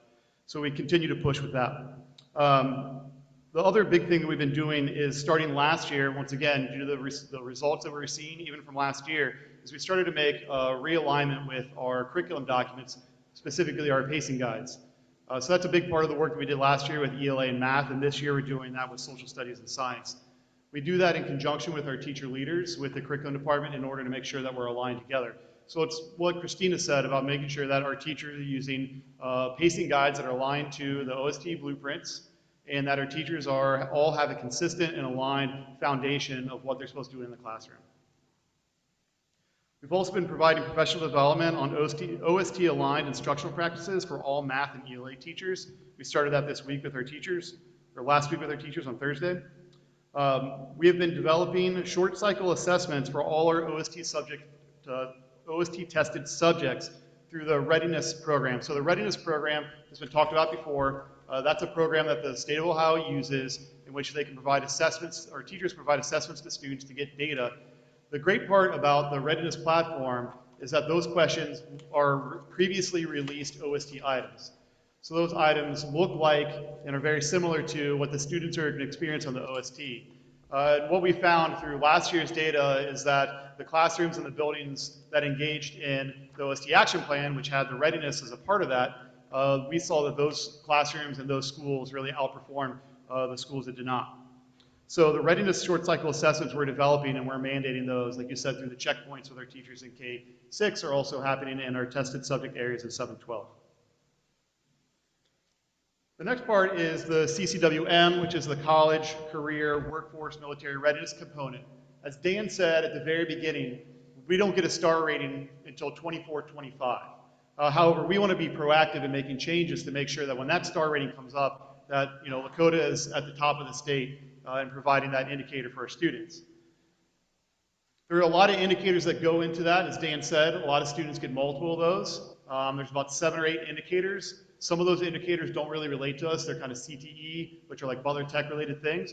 But what we really dug into is looked at the data to figure out what are those areas that which are both good for our kids, like what is going to actually help them in the future, and also things that we know we can hit those indicators and make sure that we are performing well on that. So we are looking to increase the participation in AP courses, In order to hit that indicator, a student will have to take 3 AP courses and hit a 3 or higher on that test. So right now we're looking at ways to promote those courses, expand offerings, and make sure we're getting students who are capable of taking those courses in those courses. Another indicator is taking 12 CCP credits. So we've expanded CCP over the past 5 years by about triple the amount of students who are taking that. However, what we end up having is we have a lot of students who will hit like, 12 or 15, but we have way more students who only hit like 6 or 9. So they're not hitting that indicator, but they're getting close. So we are looking through changes in the program of study by offering more in-house CCP courses. So those are great because they lower the bill for families when they get to college, provide kids a head start in college, experience for college, but we also know that's going to help us out on our indicator on the report card. The last part of the CCWM that we're going to focus on is 12-point industry credentials. So those are students who can, earn a credential and a credential that can help them in their future if they're looking to go straight into employment. And so we're going to provide more opportunities to do that, specifically through our Rise Up program, but also look at other credentials that students be able to get. Similar to the units of study in the secondary space, we develop model courses. We've actually been developing model courses for about 3 years now. Very similar process. We have our teacher leaders who work collaboratively with our innovation specialists in the curriculum department, develop a model course. This is a foundation. It's aligned with the Ohio model curriculum. It's aligned with the OST testing blueprints. It's aligned with our curriculum documents and our pacing guides. And then it also provides those resources that teachers need to have that foundation. So that's something that we continue to develop. We have seen that teachers who utilize those model courses traditionally have outperformed teachers who have not. So we continue to revise those and develop those and make sure that those are ready to go for teachers. I will say that's a big win for a lot of our new teachers, that when they come in on those first couple of days to get their computer and to get their materials, and when we hand them a model course, we see that sigh of relief, we see that big thank you from them, because in some districts that they were before, they might just get a binder or a textbook and say, here you go. And so for us to provide that comprehensive model course is really a big win for those teachers. So in a future meeting here, you'll be getting a look at the program of study. And so we are right now planning on making quite a few changes to the program of study. And those changes are mostly aligned with things that are going to directly impact the report card, though specifically around the things that relate to the CCWM indicator. So you'll see coming up soon some increases in, like I said, AP offerings, CCP offerings, and things like that. We're going to make some other programmatic changes that we're not going to talk specifically about, but you'll see here in a future meetings, so that we can make sure that the system is also, aligning to getting the results that we want, on top of making sure what's happening in the classroom for teachers. That covers it. So if there's any questions, if not, we've got one more person. Questions? I'm concerned about our grade in high school with American government, and I feel like this is an area we should be excelling at. And instead, it appears that our children are being taught to hate America. So can you speak on how we're going to improve our American government classes in high school? Yeah, I can speak specifically to how we can improve it. So one of the things we investigated when we dug into the data is that a lot of students take American government in the summer. And it's really hard to mandate testing a student in the summer right after they take the summer course. So what we found is that some students, just from availability standpoint, weren't then taking the OST until either the fall or the spring. So you can, if you're a student and you sat through your course in June, and then you don't take the OST test until spring, that is a significant gap. So you got to understand, from a progress standpoint, you could have a high-level student who passes that test, but that's a long enough period of time where they've forgotten some specific content, so the state expects them to be up here. They still passed and did really well, but they might be just below, but on the state report card, that's showing negative growth, right? So that's one thing that we've been talking about. Actually, I had a meeting today specifically talking about that, of what changes that we can make in the program of study to mitigate the issue of students testing in the OST significantly after they're taking the course. Do you feel it's the curriculum that we're using in high school for government? No, like I said, I think the big problem that we're having right now is specifically with the testing related to the time frame. Right. of course, but do you feel like that is something that you're going to be looking at as well? Yeah, we actually started a government OST action plan last year, specifically making sure that our teachers were aligning their course to the blueprints. That's something that we're doing for all of our courses. And so we started that last year, and we're continuing that this year. I mean, so that's an area that we're definitely focusing on. Okay. And then my last little comment is, many understand that math and ELA are prominent areas that critical race theory is taught. And this is the same, and we can make the same assumption that looking at a report card that this is areas of struggle. So, in predominantly 7th and 8th grade. So I just want to make sure that we're closely evaluating what is being taught in these classrooms and by who it is being taught. And again, I know you're aware of this, and I assume you're on this right direction, but we need to make dramatic changes in our 7th and 8th grade ELA and math classes. So what can you speak to, besides the core resource alignment, what are some areas that you specifically see that are some of our opportunities in those areas? Yeah, sure. So that's the big piece. I mean, it really goes back to what Christina was talking about. When we've dug into the data, it really comes down to alignment. And so that's what we see. And I can go back to, you referenced the audit. So one of the things that we got feedback on was out of alignment. So when we've been going through this work, like I talked about before, the curriculum leaders and doing our pacing guides, our curriculum maps, that work is really around making sure that what's happening in the classroom is aligned to the OST and the OST blueprint.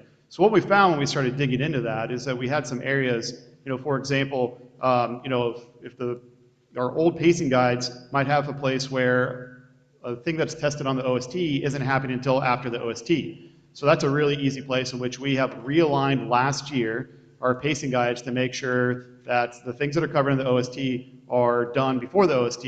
Not only that, but the blueprint also talks about like what percentage of the test is on each of the different standards. And so we then went through the process of aligning our pacing guides to make sure that if there is a portion of the test that is a significant chunk of the test, 20 or 30%, that we are then appropriating the right amount of instructional time to that. And I mean, I think we've hit it quite a bit. I'll be honest that we weren't in alignment like we were supposed to.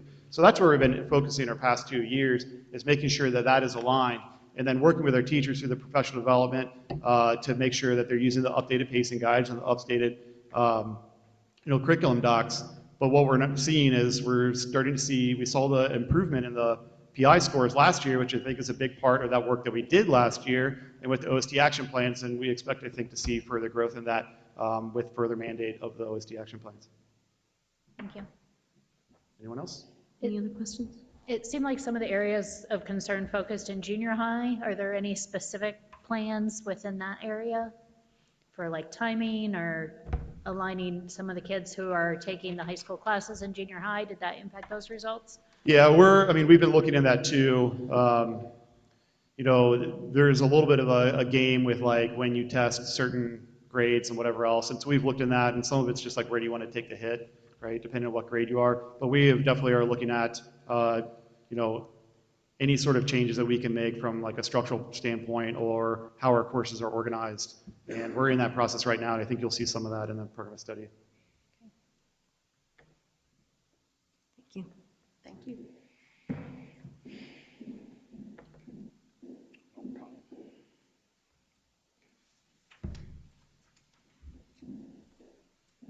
All right, next slide, please. So I'm just going to talk about a few things that are overarching district actions, and then Dr. Lally is going to close it up for us. And several of these things have already been addressed, so I won't be going over those again. But our superintendent, Dr. Lally, and our assistant superintendents have been meeting individually with all our building leadership teams and looking through those plans and making sure that every building has a building plan that's specific to their data, and that it's actionable and it's going to get them where they need to be. We have been working on utilizing data in different ways and looking at data differently. For example, in that second point there, looking at appropriate class placement. We do have access to predictive scores for our students that tell us, this student is predicted to score a 4 on a 5 or a 5 on the OST, and we look at what courses they're sitting in at the current time, and sometimes that's not in an advanced class. So we've started to look at, are the right kids in the right classes to be able to get the rigor, to be able to make that progress score higher. For example, gifted students that are identified in a specific area, but not in an advanced class in that area. That doesn't allow for that rigor to happen for that particular student. So we're finding new ways to look at data to be able to identify those needs and match kids up where they need to be. So that's been a really helpful thing that we've been working on. Also, in addition to that, is our advanced matrix and how we identify students in the 5th and 6th grade going into advanced classes, and looking at, are we identifying the right students, and are we keeping students in there that need to be in there, and are we making sure that we're not holding students out that should be in those classes. So some data practices like that are in work in our department. Andrew mentioned the CCWM, and I just listed through a couple of things here that he's kind of already addressed, so I won't go through those. Revitalizing the district leadership team, Dr. Lally addressed that a little bit. We will be working throughout the year and continued on forevermore, because that is a great connection of data work that all 23 buildings are represented, that we can have administrators and teachers come together, do some root cause analysis, figure out the things that we need to work on, and then disseminate those back through the building leadership teams. So we're really looking to reconnect that established district and building leadership conversations. And then lastly, they're narrowing professional development. I think I want to say overall, from the curriculum department's perspective, I think over the years we've really worked on having robust options, having lots of choice for teachers, fulfilling that autonomy piece that I know a lot of our teachers respect and want to keep. And I think what we're looking for now and our focus this year is not necessarily to get rid of any of that, but to just really talk about what's guaranteed. What's that guaranteed curriculum that all of our students are receiving? What's that guaranteed professional development that all of our teachers are receiving? When we kind of focus on lots of different choices and everybody can pick kind of different pieces and their own entry points, we lose a little bit of fidelity in there. So our department's really looking at how can we define that fidelity piece and make sure that we're all coming from a place of a guaranteed curriculum and a guaranteed professional development, so that we can say all of our teachers are skilled in this area, all of our teachers have been professionally developed in those areas, and then we can be accountable for those things. One of the things that we found difficult is when we're pinpointing an issue within our data, if things haven't been done to fidelity, it's hard to say whether that worked or that didn't work. So if we purchased a particular tool and not every teacher's using it, for example, it's hard to know whether that tool was useful or not. So that's one of the things that we're really focusing on, narrowing and getting deeper in some of those particular areas and tools. And then lastly, I'll just mention enhancing our onboarding process for new teachers.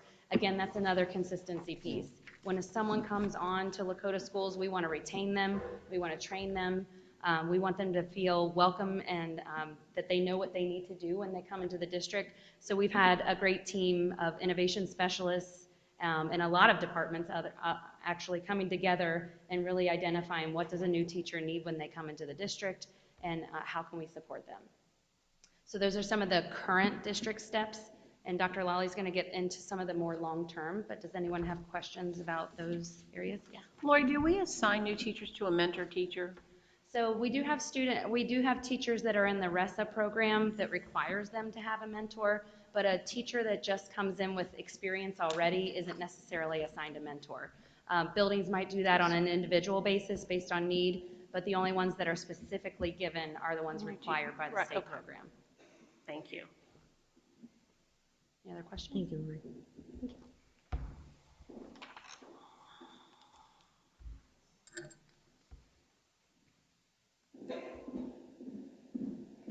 Well, thank you for listening to all of that. We'll wrap up with this last slide and answer any additional questions that you might have. For some long-term action steps that we feel that the district needs to follow to continue the growth that you're going to see this year, both in achievement and in progress, we want to make sure that staff are following the adopted, whatever that ends up being, the adopted reading curriculum, K-12. We want to make sure that we initiate that district math adoption K-12 and that that's followed with fidelity as well. We want to coordinate upcoming training for Oregon-Gillingham for classroom teachers. And the reason we want to do that is because that becomes a Tier 1 intervention for a classroom teacher. It's a strategy that a teacher can use for that reading intervention. And if we train everyone across the board with that, they can also have conversation with the Title I teachers as well as the reading specialists and talk about, well, do you think this strategy might work for this Tier 1 student? Because you're doing it with Tier 2 students, can you help me with that? So trying to coordinate that across the board and make sure that everybody has that as part of their grab bag of strategies for intervention. And we want to refresh the NWEA MAP learning continuum for intervention. Whenever a student takes the MAP assessment, there's a piece of the software that goes along with that they can open up and they can see the prerequisite skills for that particular area on the MAP assessment, and they can see the students that fall into certain categories so they can do small group groupings from looking at that particular learning continuum. It tells you prerequisites, the current need that a student has, and things to advance a student. So we want to make sure that we refresh that and we start to use that to help plan out those small group instruction. In addition to that, our teachers need to be able to use their anecdotal information as well. I'm watching you, I see what you're doing in a guided practice that I'm facilitating. However, I'm going to pull you up tomorrow and make sure that you really got that. This data piece will really help them get those groups started and moving forward as well. So it's both types of assessments that our teachers would be doing and responses that they would have through refreshing that learning continuum. And then we wanted to shorten the testing window so that we can get the data back more quickly, get our groups started more quickly, and move forward. And the testing window I'm speaking of is the MAP assessment, our internal testing that we do for that benchmarking early in the school year so we can get our groups started sooner. We also are going to be developing and deploying the curriculum cycle. Lori and her team have been working on a 5-year adoption process so that there will be a focus on a major series, a major curriculum piece every 5 years. So you're always updated, you're always in sync and moving forward with those adoptions. So we don't get behind and not have something available for our staff to use on a consistent, regular basis. And that you have the most updated information and needs that you have. We want to continue to expand the CCWM student opportunities. That'll be both inside the district and also exploring partnerships with partners like Butler Tech and making sure that we have a variety of things that students have the opportunity to see as a pathway into either credentials, into the military, into career, into workforce, whatever that ends up being, but making sure that we continue to expand that. And then we want, in the elementary level, to adjust the instructional day to direct the focus back to core instruction. So Assistant Superintendent Maney has been speaking to the elementary principals, talking to them about if you could reimagine what the day would look like, what would that look like to make sure that we're focusing in on instruction, taking away anything that might be a distraction that we're currently doing, anything we don't need to be doing that we don't need to do any longer, what would that day look like? So they'll be working on that as well. And I think that pretty much concludes the long-term action steps that we know of right now. We do reserve the right to add additional short-term action steps and long-term action steps as we continue to go through the data and to develop the information. I'd like to publicly thank the presentation team today. They did an outstanding job in preparing and presenting today, so I want to thank you publicly for that. Can I answer any questions before we conclude? I'll start comments off if I could, and then Mr. D. No, go ahead. Not necessarily in order, but thank you for the thoroughness of the presentation. I think that we all appreciate you going into it in the level, both the results and the solutions that you're putting forward, so thank you for that. I see much of what you talked about as long overdue support for our classroom teachers, and I think that this is going to make a tremendous difference in terms of mandating is a word that I think gets avoided sometimes, but it's not a bad word. To say that we're going to mandate a minimum of instruction in our classrooms and best practices. It's great to see. I'd like to ask that as we walk through this process, that we also consider embedding to a greater extent career tech all the way through our K through 12. I think there's a lot of opportunity for that we've talked about. We really haven't done a lot with it.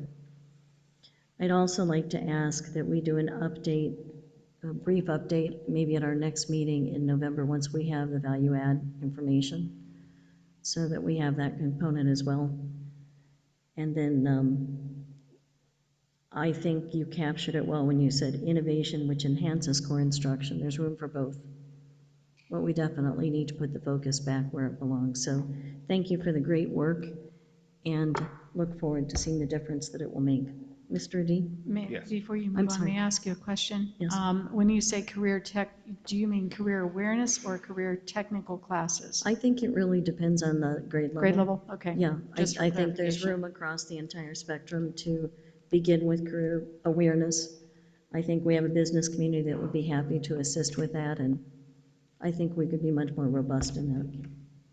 Mr. D? Yes, okay.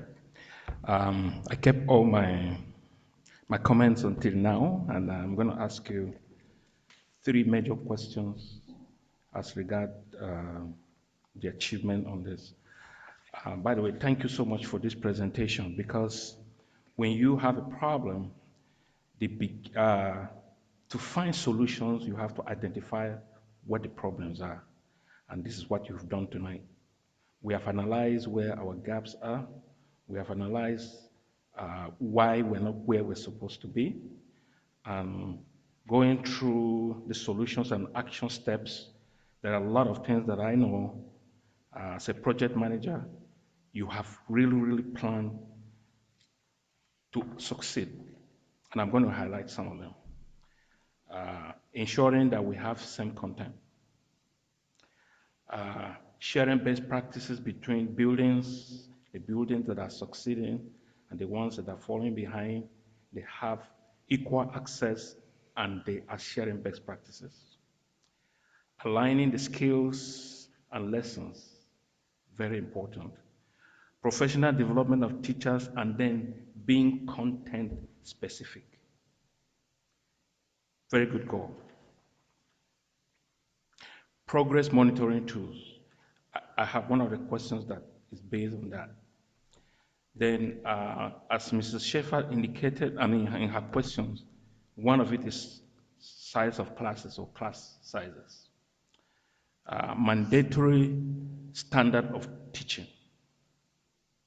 Holding target meetings with superintendent, assistant superintendent, and all the building leaders, which is involvement from leadership and administration. Revitalizing the district leadership teams. Accountability, which comes through professional development. So when the teachers they receive the professional development they have, they are held accountable to that standard. And then enhancing the onboarding process for new teachers, because when you have new teachers, they may be bringing their own standard. But when you onboard them and ensure the Lakota standard is what they also take to the class, it helps in your successes. Then the last one is advanced placement, ensuring we have the right children in the gifted classes. So with all this being said, wonderful plan, great standard steps for achievement. So my question for you is, there are 3 questions. We have long term and we have short term. What is your plan to ensure that on the short term, we begin to see those progresses? The plan for the short term goals is that we see those things that we basically can check off and say, we've gotten this moving forward and monitor it along the way. The principals are aware of what the plans are as well. So with the curriculum team, with the central office team of people, as well as the principals, we'll make sure that it gets done. And the building leadership teams have been eager to support that work.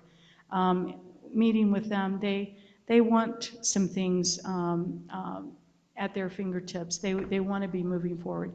So progress monitoring for us as a central office team, as a building team, will occur because we'll be checking on those things and make sure that we are implementing what we said we would implement. That's short-term work. Long-term we're going to keep doing the long-term things we said, but you won't know those results until we've been tested again. So no one will know what's happening with some of the long-term things other than things that we can actually, like we can know whether or not we shortened the testing window. That's a long-term thing that we know we can put in place, and we'll see the effect of that. But some of the other long-term you won't see until we've been into it for quite a while. And the one thing I'll say to you is that the progress results will be with us for the next 3 years because they're average for 3 years beginning next year. So that low progress score that we got this year will be with us for the next 3 years for sure. So we have to get really high progress score to even move that needle next year. So we won't know that other than by delving into the really deep data with individual students to see what they actually were able to do. But long-term, short-term, those will be monitoring. You have to monitor the work, and you have to make sure that it's not just lip service. Anyone who knows me knows I don't do lip service. So you'll have to trust that and watch. Which takes me to the next question, which is related to that. How often are you going to be presenting your progress to the board meeting? Happy to do it as frequently as you need it. Okay. We're happy to give updates as needed and as necessary. If you want an update on some of the things that Andrew and Christina have been doing, as part of the elementary, secondary pieces. If you want updates with data from Dan, if you want anything from Lori overall or anybody else, we're willing to give updates whenever you ask for them or you want us to. Okay. Then my final question to you. What do you need from the board as a way of commitment to ensure that we get to this result without distraction? I think one of the things that we need from the board is we need to be able to take a look at, again, what we talked about earlier, the staffing models, and looking at what those staffing models look like and maybe making some adjustments, maybe trading some certain types of FTEs for other FTEs. However, there may need to be some staffing increases in certain places and or areas. But at the same time, there may need to be a decrease someplace else. So I think an open-mindedness about staffing and about financing staffing, if there is some situation where there might need to be some adjustment, I think that would be an important commitment from the board. I also think that when the Board of Education starts to see the materials, the resources that come forward for your review, I would ask that the board actually, I'm not expecting the board to take away the recommendation that the superintendent makes through the teams of people because they are the experts who will be bringing those things forward. But I would really like for the board to take a look and see so that they know what's actually inside those materials that we're proposing, and so that they know what's actually being taught whenever we bring those courses of study forward. And it's not that you have to memorize it, it's not that you have to read the entire book, but take a look at what our staff is recommending so that when you get questions, you understand that this is actually what's happening inside that text material. This is what's actually happening inside the course of study. Those are the things that I think will really support the work that we're doing. And additionally, understanding that we are not reflective as a school district of one moment in time, which is called the Ohio State test. We are reflective as a district by the work we do every single day. And that one moment in time is one moment in time that's an important moment in time, but it's one moment in time. So as a Board of Education, understanding that that moment in time is something that will guide our work and guide our instruction and guide our curriculum choices, that sort of thing, it's just one moment in time, because the rest of the district work that we do is as important as that, because we're serving students, and we're serving students in a variety of ways, and in a manner that they'll be ready for their future. So that would be the third thing that I would suggest. Thank you so much, Dr. Lally. I want to personally give you my commitment that I'm going to serve and I'm going to make sure all that I do as a board member is directed towards these kids, that is creating the atmosphere for learning and atmosphere for teaching, and to ensure that nothing else. It's not about Isaac, it's not about whatever I want to be, but it's about not playing games with the lives and the future of these kids. This is a good plan, and I guarantee you, I believe that we are already on our way to success. Thank you so much, you and your team, and I believe that very soon we'll be back on track. Thank you. Thank you. I'm going to add one more comment before I pass it down the line. In addition to a thank you to you, thank you for the team and the presenters that were here tonight for the work diving into it and understanding this has to change. And to our building administrators, you'll have the heavy lift on the accountability within your buildings. And really appreciate the work that you're undertaking on behalf of our students, so thank you for that. Other board comments? Mrs. Bodie? Oh, sorry. Go I'm ahead. sorry, would you like to go Go ahead. first? Sorry. Go ahead. Thank you. I just have one because I didn't save all mine till the end. I know, and Mr. Burnside and Mr. Brown are not going to be happy with me right now, but have we done any research? Like, I know in a third grade reading guarantee and a third grader's passing the reading, we know why. We do intervention, we look at their scores.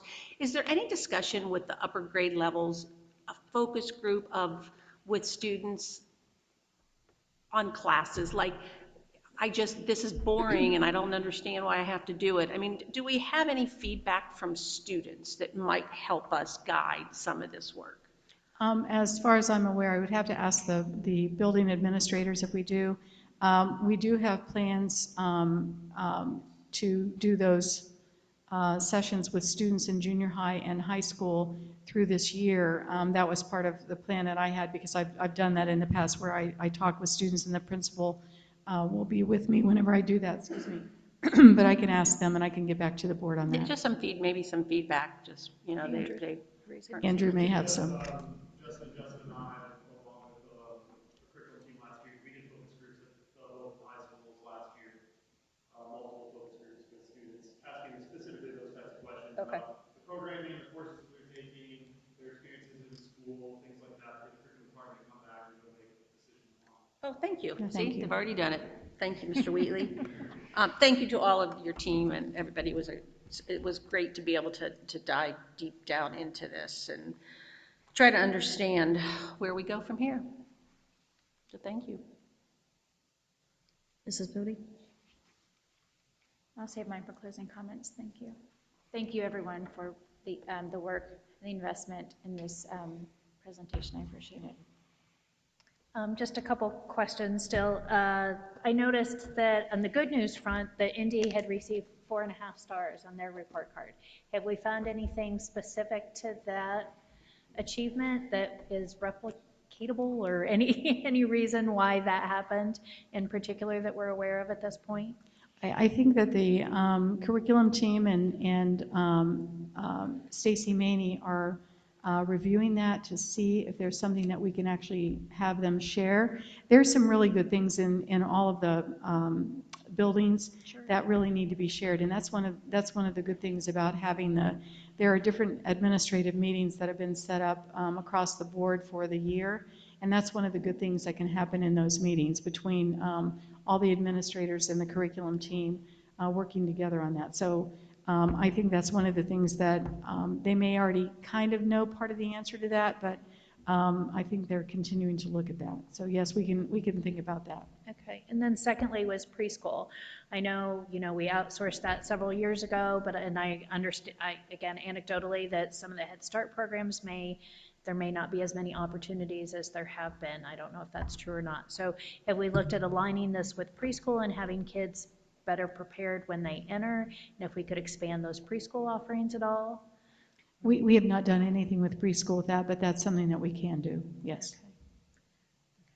I appreciate everyone's hard lift. I mean, as you're talking about that differentiation and, you know, trying to work with all those small groups, and then I'm thinking about the listening session and the 30-some kids in a class, and if I were a teacher right now, I'd be going, okay, if I take 10 minutes with this child and times 39, how challenging that's going to be. So I'm glad that we're taking a look at that and how we might provide additional supports to achieve some of these goals, because they all sound like very important goals. And I know no one in Lakota is pleased with where we landed, but to your point, it is one moment in time. And I want to make sure, I know Linda, the old timers on the board, can remember when the pendulum had swung to the other side too much, and people were complaining that we were too focused on the test. We were causing kids major test anxiety.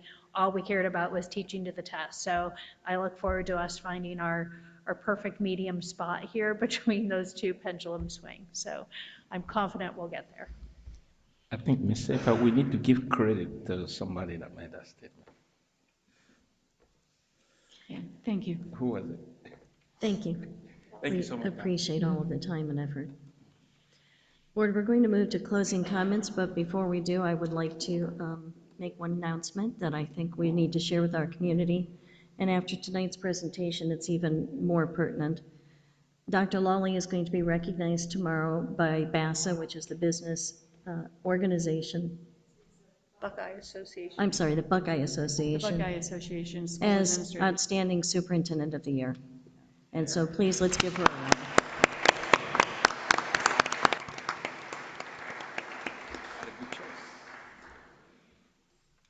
Your expertise in curriculum and your leadership on this make me very confident that we have the right superintendent in place at this time. So thank you. Appreciate that, and wish that we could be there to celebrate with you tomorrow in Columbus. All right, I'll move to closing comments. Mrs. Bodie, we'll start with you. Thank you. So this evening, we heard many solutions presented regarding ways to improve our district. However, we did not hear the hot topics of concern being addressed. And the driving of psychological programs, equity and diversity in Lakota is clearly failing our students. It's also clear that we are hurting our children. So who's getting hurt? Well, it's not the minority because they're improving. We are hurting the general student population. We are not setting our students up for success, and in fact, we are failing them with our focus on divisive culture and transgender ideology that is extremely harmful and has been proven to lead to higher suicide rates and mental illness in these children. The board members that support DEI and SEL support failure, and it appears they are the ones at fault for hurting our children. Thank you. Mrs. Schieffer.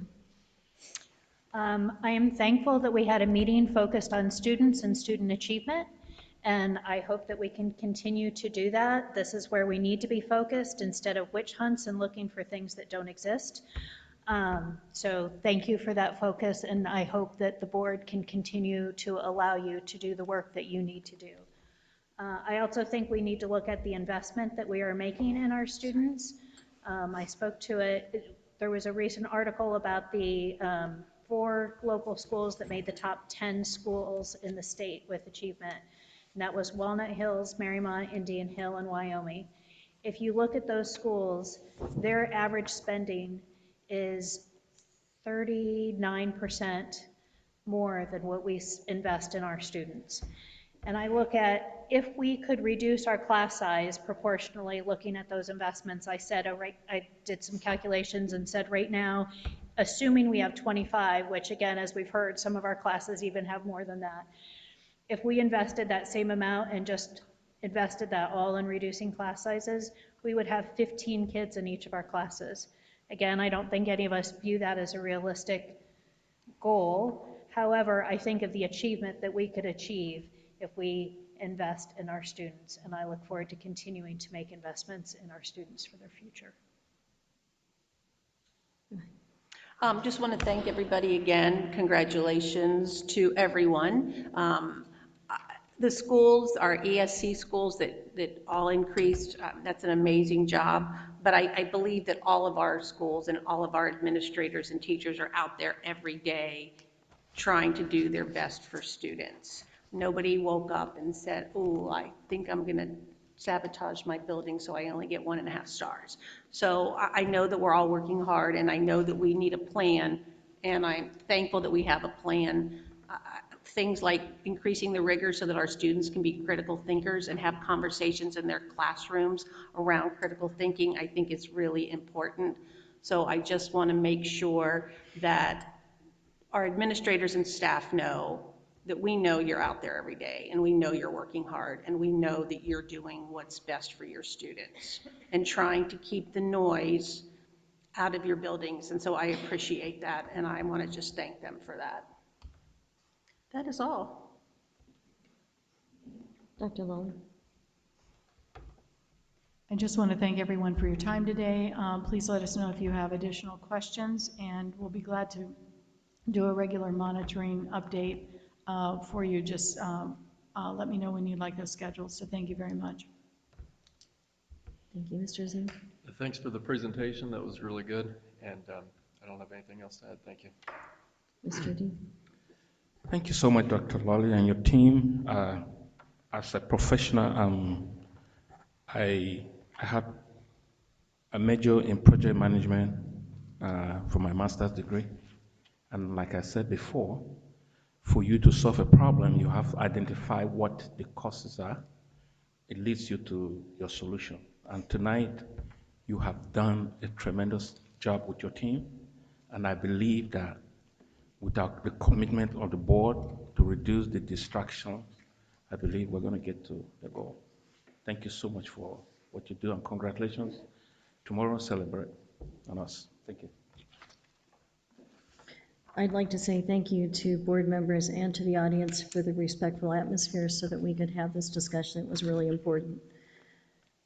I have to disagree with my colleague in saying that we didn't address the needs of our students tonight. I think our focus was exactly where it needed to be on our students, and I really appreciate that work.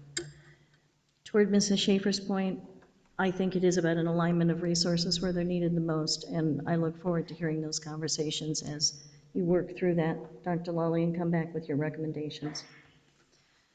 With that being said, I will take a motion to adjourn, and thanks everyone for coming out and staff for being here with us this evening.